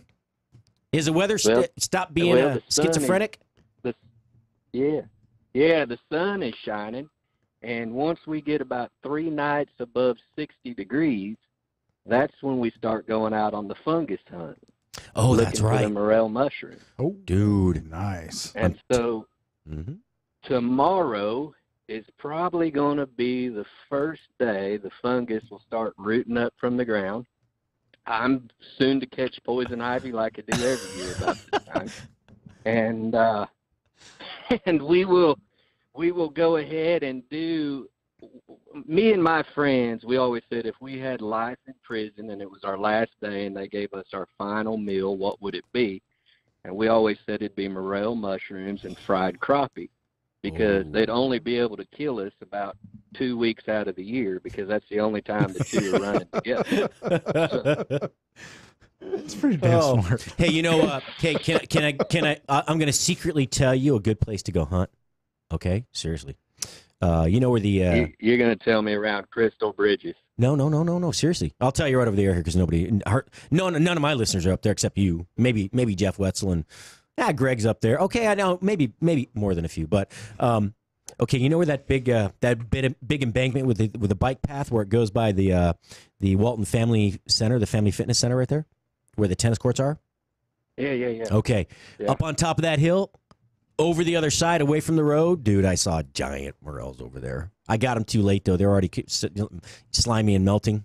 Nasty. But I saw like 16 of them, just saying. The bicycles are going by too fast. Last year we had an unbelievable mushroom harvest. And there was one day I filled 2 crawfish sacks full of mushrooms. And you know, the price for those locally is about $40 a pound. Yeah, that's fairly low, yeah. So, dude, did you sell them or did you eat them? That's what we're up to, mushroom hunting. So, what do you do with them? I eat them. I like to bread them with cracker crumbs and fry them in butter.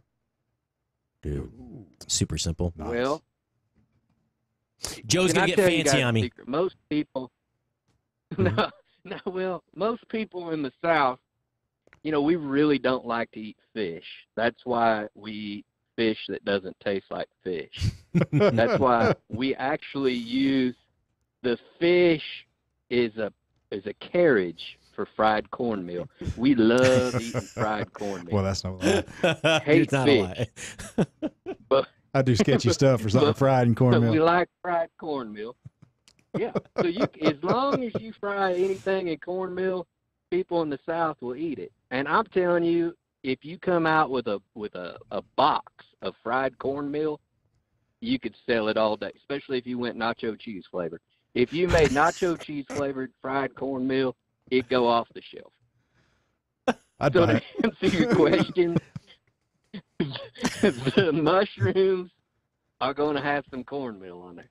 But for breakfast, you scramble them eggs up, put them morel mushrooms inside there with your scrambled eggs, maybe a good piece of ham on the side.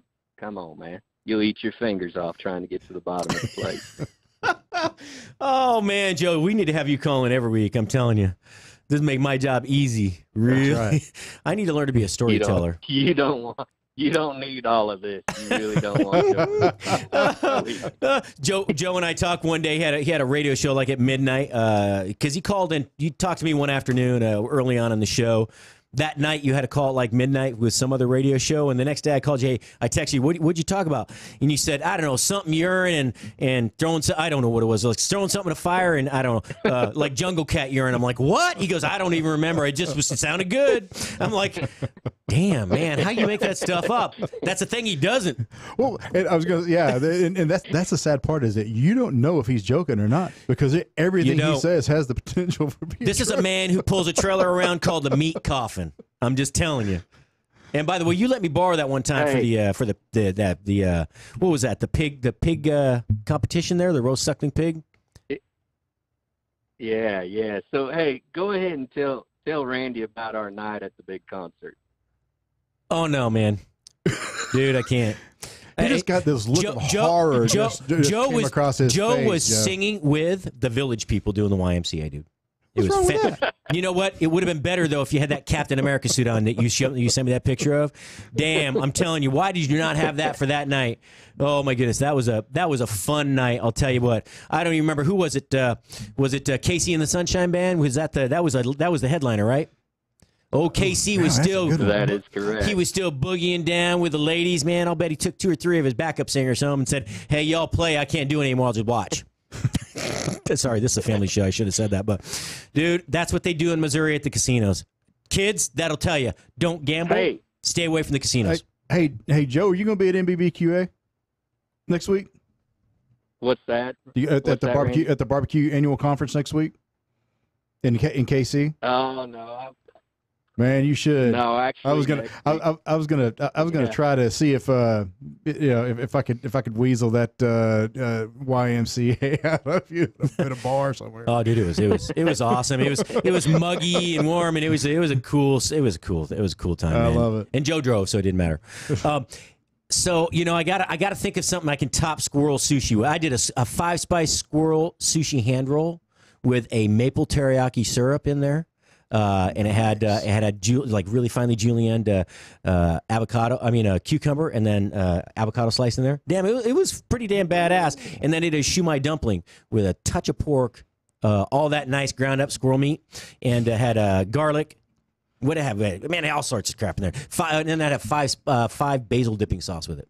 There had to be points for originality because nobody in Arkansas has ever seen anything like that. I'm sure. Well, they probably will never see it again. That's all. Hey, Joe, we got to run. We got to take a break. But thanks for calling in, brother. It's good to hear your voice. You're the man, dog.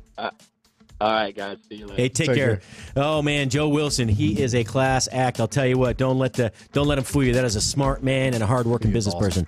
Hey, come right back. 2 minutes later, Randy will still be here. I may have been dragged out by security. We'll know in a minute.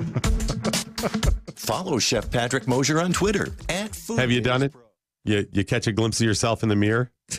I'm one of those people you don't want to see naked. Yeah, most of us. But I mean, you look and you're going, what the? I know. How did I get to whatever? Yes. Yeah. Oh, it's horrible. Hey there, it's Doc Thompson and Brad Staggs to tell you about a different way to shed those pounds. This is brand new tech. It's only been around for a couple of years or so. It was based on research from the University of California that said there's a molecule called OEA that's found naturally in your body. It produces it in the Mediterranean diet, that when taken in concentrated amounts, it will actually make you feel fuller and boost your metabolism. I've lost about 10 pounds so far. It's amazing. It Now, really is cool. A company said, we can take this to market and make this great product that'll help you. It's called RidUZone, RIDUZone.com, RIDUZone.com. It's Brad's work. It's worked for Brad's, worked for me, countless other people. Go to RidUZone.com and try today. You're going to love it. RidUZone.com. Remember that, RIDUZone.com. Take the pain out of ordering your diabetic testing supplies with Diathrive. Diathrive ships the testing supplies you need directly to you when you need them. Best of all, with plans starting as low as $8 a month, Diathrive is probably going to cost you less than what you're paying today. Diathrive is so convinced that you'll love their service, they're offering your first month of supplies free. Simply type the code DOC, D-O-C, at checkout. Diathrive.com. That's DIA Thrive.com. Are you tired of high cable TV rates? Sign up for Dish today and get a $500 bonus offer while supplies last. Plus, lock in your price for 2 years guaranteed. Call All American Dish, your Dish authorized retailer now. 800-570-6630. 800-570-6630. That's 800-570-6630. Offers require credit qualification, 24-month commitment, early termination fee, and e-auto pay. Restrictions apply. Call for details.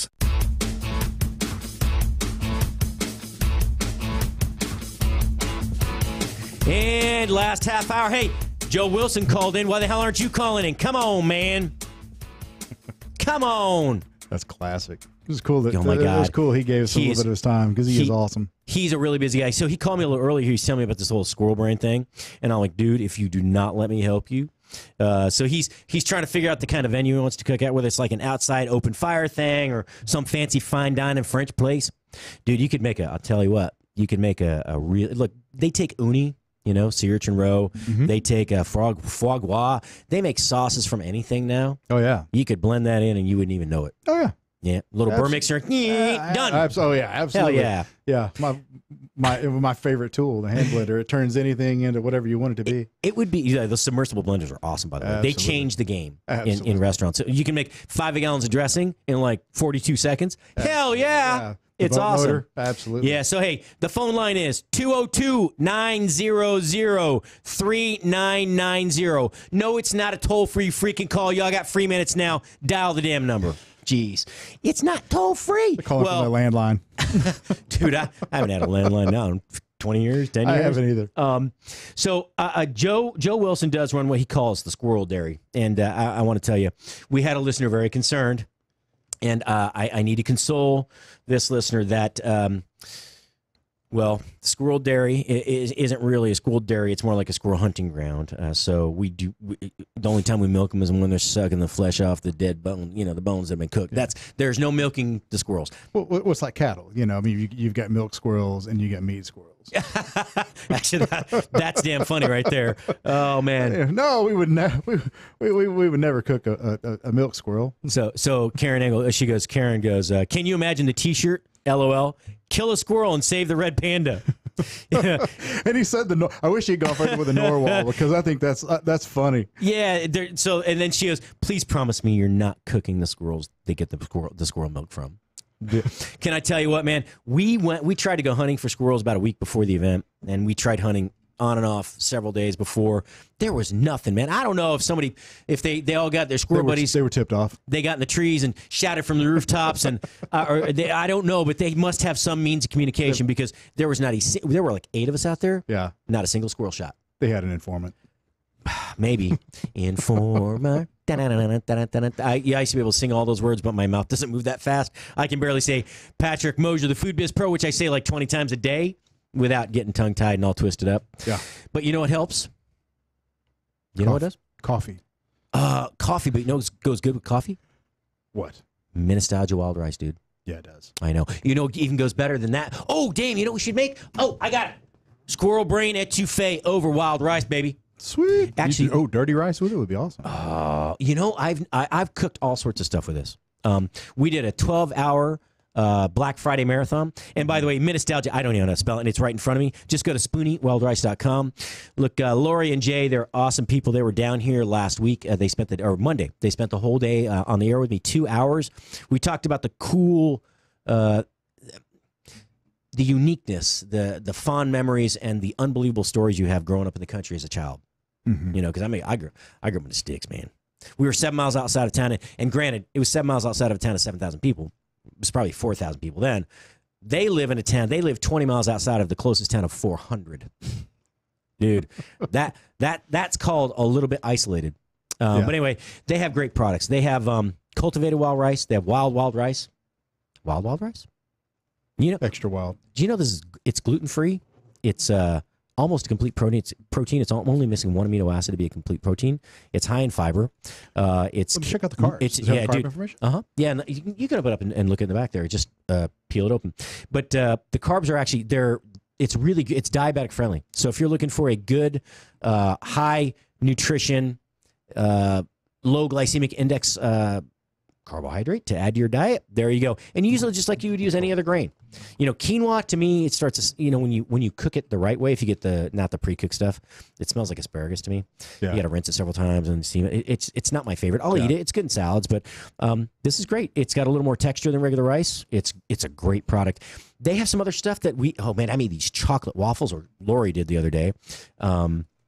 And we got a caller from Arizona. It might be Sean Sheeler. All right, hold on one second, Sean. Let me finish this promo. But anyway, SpoonyWildRice.com.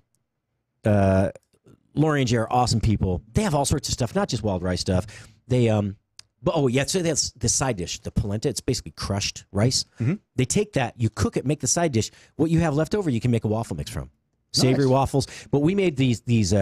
We put cocoa powder and maple sugar in there the other day and served it. It was just barely sweet at all, but it had that rich cocoa powder flavor. Really light and fluffy waffle. You'd have never known it was made with a whole grain side dish, like a polenta style dish. But we put a scoop of Tillamook. You have Tillamook ice cream yet? Mm-hmm. From the Tillamook creamer up there? Yes. Holy crap, dude! The vanilla bean ice cream, awesome. All of anyway, they have things like whipped maple honey.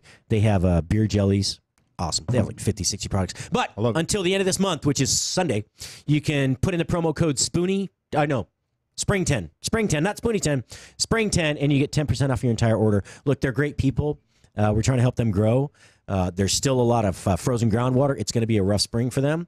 We're not sure what's going to happen with the floodwater, so go support them. They've supported Doc for over 7 years. And, they've been with us from the inception. I think they were our first or second sponsor once we launched both channels. Anyway, that's SpoonyWildRice.com, Nostalgia, the bounty. I don't know. Something about the bounty from the Northwoods of Minnesota. I don't know. It's beautiful up there, though. Cold and lots of mosquitoes in the summertime. Absolutely. All right, I'm going to take a chance. Are you ready? 3, 2, 1. Arizona. Oh, Jeff. It said Arizona, dude. That's Jeff Wetzel. You've always. No, dude, you got it right the first time. It's Sean, how are you? Oh, Sean. No, now it's funny. Now it says. Oh, now on the call log it says Jeff Wetzel from. He's my buddy from Houston who works up in Arkansas. He's a good buddy of Joe's. Sean, what's up, man? I'm incognito. You're incognito. Oh, you guys are talking about squirrel, and it. Yeah, you guys are talking about squirrel, and it reminded me of just odd things that most people probably have not been privileged enough to try. When I was stationed in Alaska, I was able to eat a moose steak that was unbelievable. I've had moose. Moose is great. Yeah, it is good. And caribou. Yep. It's yeah, and I had caribou. Oh. Moose is kind of. You were talking the moose other day is about rich, having, man. Yeah, it is. Yeah, go ahead. No, I was going to say moose is very It rich. is. And I was surprised that it wasn't gamey, and I don't know. Maybe they just prepared it just perfectly. I don't know, and I've not had it since, and I'd love to do that again, of course. And all the stuff up there, the king salmon that's so fresh. We had beer battered salmon. We had halibut. Everything just right off the boat. It was amazing stuff.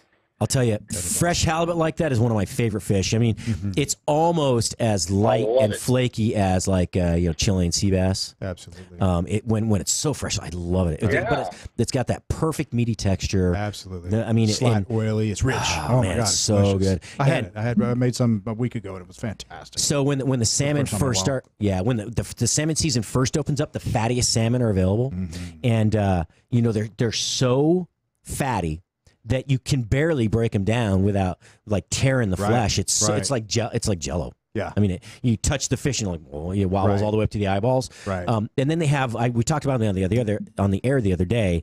They have the ivory salmon, the ivory king salmon that are white. They're like an opaque yellowish white color. It's because they don't eat the standard the standard krill and shrimp that they feed off of. They eat these. They eat cuttlefish or squid, and they're actually more fatty than the regular. Wild caught kings. They're unbelievable. Oh my gosh, that's awesome. So good. Anyway, so Sean, what's going on here? AZ right now. What's going on in the it's about 602. 84 degrees. It's beautiful, sunny. Yeah. Nice. It's it doesn't get any better than Arizona weather. Dude, so I was looking at the Chandler High School. Something to drink, and I'm good to go. There's the Chandler High School alumni Facebook page, right? CHS alumni, and they're saying, "Do you still remember your childhood phone number?" Oh hell yeah! I'm not going to say it because somebody else probably has it now, but there was 89940. I'll leave it at that. 89940. Yeah. Something. I won't tell you the rest. Only 1 to 9. But so many people on that feed were saying, I can't put it here because my parents still have that number. It was funny. I was like, wow. Oh yeah, because people don't leave. No, we might leave, but we come back someday. Usually right at the end. What? That's what I did. My parents have been. They've been in the same house for 38 years almost, and they have the same number. Literally, I mean, with a landline. It's crazy. Well, remember, and you had to actually remember everybody's number. So we made the kids memorize our cell phone numbers, home number, their grandmother's number, so on and so forth. We made them practice all the time. You had the big list posted up by the phone, kind of up on the wall. Oh yeah, or But I'm telling you, I know like 20 numbers. I know people that still remember numbers. I mean, they don't actually program their phone. They look at their. I know who's calling. Yeah. It's crazy. They've seen it for 30 years. I had to think about what my wife's phone number was this morning. It's crazy. Dude, I can't remember my own number. That's because it's under wife, right? Or it's under whatever her name. I mean, that's her new number, right? I mean, it's right, so we don't know the number anymore. Yeah, absolutely. So Joe put this. He sent this to me a while back. Joe is a classy guy. He's super smart, great businessman, and he has a tattoo, by the way, of a squirrel holding, I want to say, a steak. Yeah, it's a ribeye steak. It's a ribeye steak on his arm, like you would get a "I love mom" tattoo if you're in the Navy, right? But here's the cool thing. He sent me he did a write up on the squirrel dairy, right? And this is by Joe. Joe Wilson said, "To this point, the richest, creamiest, best flavored organic squirrel milk I've ever had. The free range squirrels seem happy, and the squirrel farmer, by God, Wilson, was full of knowledge. Everything about the place was amazing. Next time, I hope to see the crawfish circus that plays in the spring to early summer. I've been told the barbecue and other food is second to none. Miss Squirrel Farmer had big boobs and kept yelling at the little German short-legged pointer dog. Other than that, it was amazing. I think the Squirrel Farmer's wife is hot. That's his wife. I'm telling you, Joe is one of the most entertaining fellas I've ever met. And the fact that he came up with something that's I'll tell you, it might sound hokey.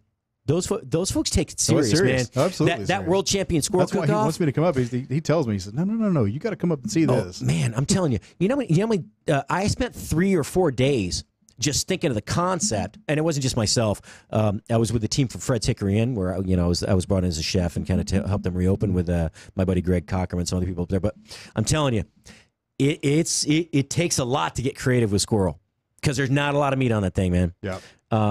And you can't debone the squirrel, and you can't do any prep work on the dish that you serve that day until you get there. Interesting. So, you can't so take there's no deboning and making a little. And you can't just. So Sean, I didn't know if you know this. You can't just go down to the local squirrel dealer, squirrel store, the carniceria with a big squirrel on top of it, and buy squirrel meat. That stuff is not sold in a store. You got to actually hunt that stuff down. And you gotta have enough to make like 6 plates to turn in. It might be. I think it's 6. It's at least 3. But you got to try it. You got to feed other people. And what if you do? So I always make double what you're supposed to have. If you had to turn in 3 plates, I make 6. Mm-hmm. Sometimes they don't give you 6 plates though, so I just put all the other stuff on a baking sheet. Right. But you got to make that much food. I mean, that's just in case you need it. You got to eat one. Yep. You're gonna drop one. You got to have one extra. Yep. So if it's 3, you make 6. Sean, I've never had squirrel. I've never had squirrel, but I will say he mentioned in there that about the crawfish. Mm-hmm. I missed that so much from being on the Gulf Coast. Oh, dude, I'm telling you, crawfish boils, amazing. We are so close. Make your lips burn. So the flavor. Absolutely. And down in Houston, we're so close to Louisiana, man. Those boys bring them up for almost nothing. Mm-hmm. Man, you get a couple of 50-pound sacks of mud bugs, and man. Oh yeah, man, and when I do mine, when I do my boil, I actually add in citrus. So I cut oranges, lemons, and limes in half and throw the whole thing in there. Damn, it makes a big difference. Don't tell anybody from Louisiana that though. Oh, whatever, dude. It's all good. I'm a Yankee. who landed in Arizona. What kind of crap is that? Right? Dude, I'm telling you what. I don't think any of us do things the right way. I'm serious, dude. It's awesome. That's right. Awesome. That's all good. It can't be all heat, man. You got to have a little flavor. Come on, man. You're telling me those boys don't get creative down there? Baloney. Oh, they do. Actually, I know they do. Kind of. They like their boil, man. You got one. Do you have a particular boil? So, Sean, do you ever do a crawfish cookout? You ever do a boil? I have not held one myself, but I've been to a number of them, yes. Well, I don't blame you because your whole lawn and backyard smells like, some big badass 200-pound fish died back there and was buried 6 weeks ago, and it stays there for like a year. Yeah. You can't pressure wash that stuff out of concrete, and you will never get it out of your lawn. And I swear you'll be finding those damn shells for a year. That you find the last one, it's the day the next cook-off comes up. Right. When I was stationed at down there by Eglin Air Force Base, in the 90s, we used to go to the Billy Bowlegs Festival in Destin Harbor every year, and you couldn't go anywhere without finding the crawfish boil, and you get the corn and and everything that's in this big pot. Oh yeah, and that's the best part. You can smell it for forever away. It's amazing. Yes, you can, and I'll tell you, it smells good for about the first 2-3 hours. But when you're out there cooking crawfish for like 15, 16, and then you got day 2, 3, 4, 10 coming up, you're like, man, this is never going to wash off. Thank God I don't smell it anymore. But you want a kale smoothie or some kind of that's the last thing you want is any shellfish after that. Well, any of that. There's nothing as nice as a dairy when it's 120 degrees out in Chandler, Arizona, and the breeze switches to come out of the south and blows across the town. The only thing worse I can think of is at the Pueblo Airport, there's a Purina dog food factory, a dry dog food factory just to the east, right towards Kansas, right there where it starts going real flat right there on that end of Pueblo. on a real hot 100-degree day, about 5 o'clock, they fire up those big old ovens, and it never failed that the wind would shift directions, and it would blow out of the east. And man, there's nothing like roasting variety of animal meats, wafting across those high plains. Man, you talk about a high plains drifter. Holy crap! It was this ultra uber rich roasted meat smell that was so intense, and it's like condensed meat aroma. It was not cool. That's when you're like, by God, bring on the crawfish. Oh, bring on the squirrel meat and the squirrel milk, anything. So, hey, Sean, what's your favorite meal? Oh gosh, my favorite meal. You'd think I knew this. We were such good friends in high school, man. we got out of high school. We were over in Nam, man. I know you put me in that foxhole when I got all shot up that one time. I can't thank you enough. Sean was a couple years behind me in school, I think he was I think he was 2 years behind me, and I left my senior year. I went to Germany, so 88. What's your favorite? What's your favorite thing to like? What's your favorite dining experience, and what do you like to cook at home? Oh, you know what? Hold off on the favorite thing to dine on. What do you like to cook at home? I'm going to ask you that question on Sunday night when I'm on the show. I would say, gosh, I don't necessarily have a favorite. Keep it clean. Keep it clean. No, absolutely. No, we're making it hot. No. As I had said when we talked to Lori D the other day, I don't know if I have a favorite thing, but I will say that just being in the kitchen, preparing food, it's therapeutic for me, and it just helps me relax. But I do like to make a good pot of chili, and it's not a tough thing to make, but I like it, and I try to make it my own. And I mix it up here and there, I like to experiment.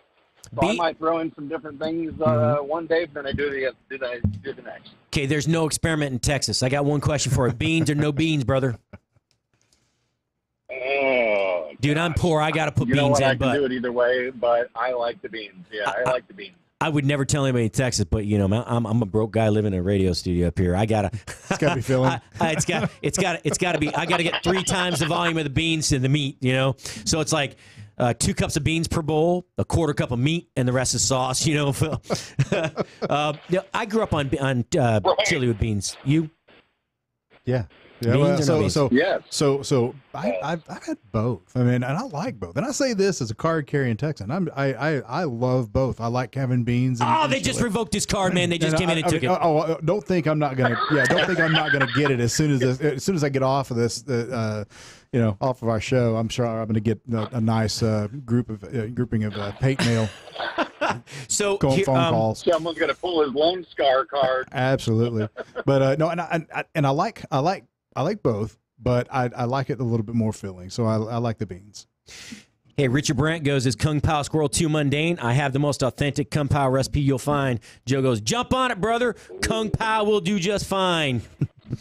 Dude, that is such a fun event. I'd like to try some of that squirrel, though. It's, you know what? It's not bad. So it's a lot like rabbit. It's very lean.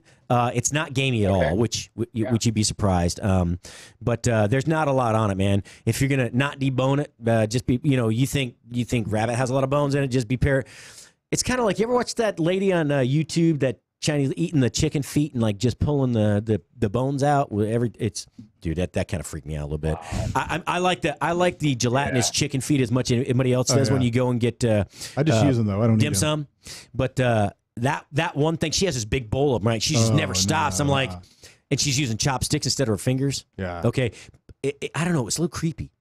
Yeah, no, I use them for the gelatin, but I don't ever eat them. Well, yeah, so when we made Sean, one of the first Japanese places I worked at was called Shooting Star. It used to be in Mesa. I forgot. Mm-hmm.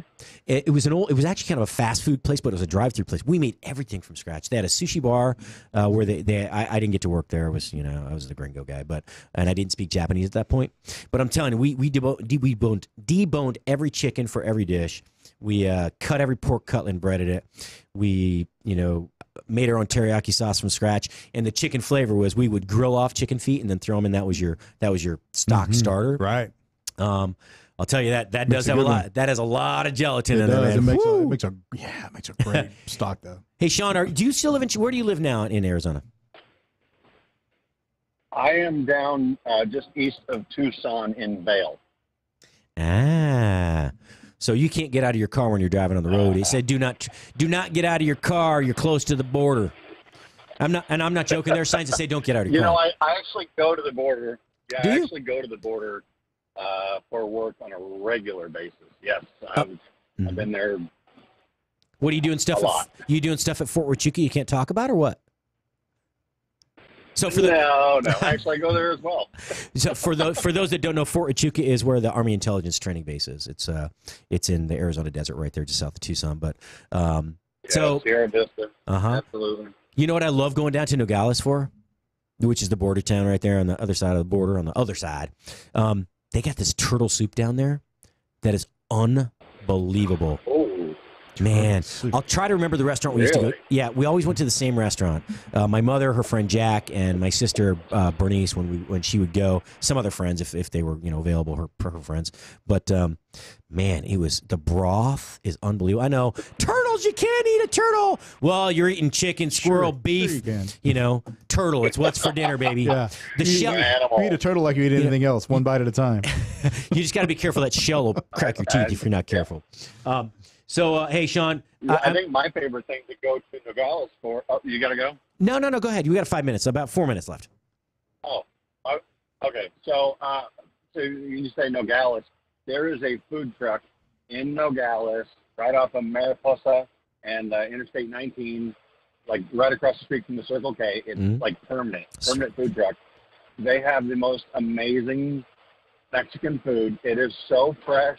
The meat is just so flavorful and juicy, and with the freshly sliced cucumbers and the radishes and the cabbage, and I don't think a lot of people realize, from what I understand at least, authentic Mexican food, they don't use lettuce as much as they use cabbage. Yep, you're right.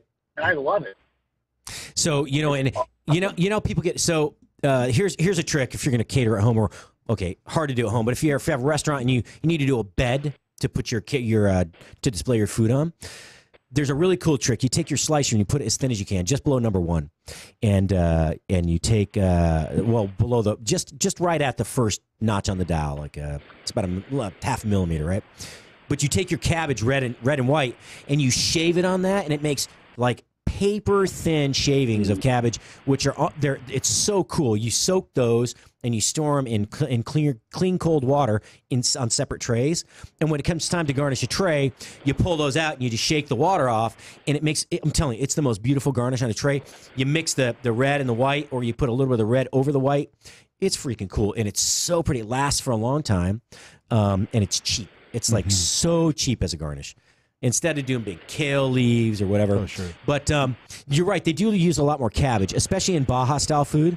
And their fish tacos are typically battered and fried in Baja, actually, the meat itself. Hey, Sean, I got a question for you real quick. There was a restaurant between Chandler and Gilbert. It was a little Mexican restaurant at one of the old the four-way stops that was like on Warner Road or something going towards Gilbert. I don't remember what the name. It stood all by itself on that four corners. I'm sure that. You know what? The only one I can think of is Guido's, which is kind of catty corner from the high school.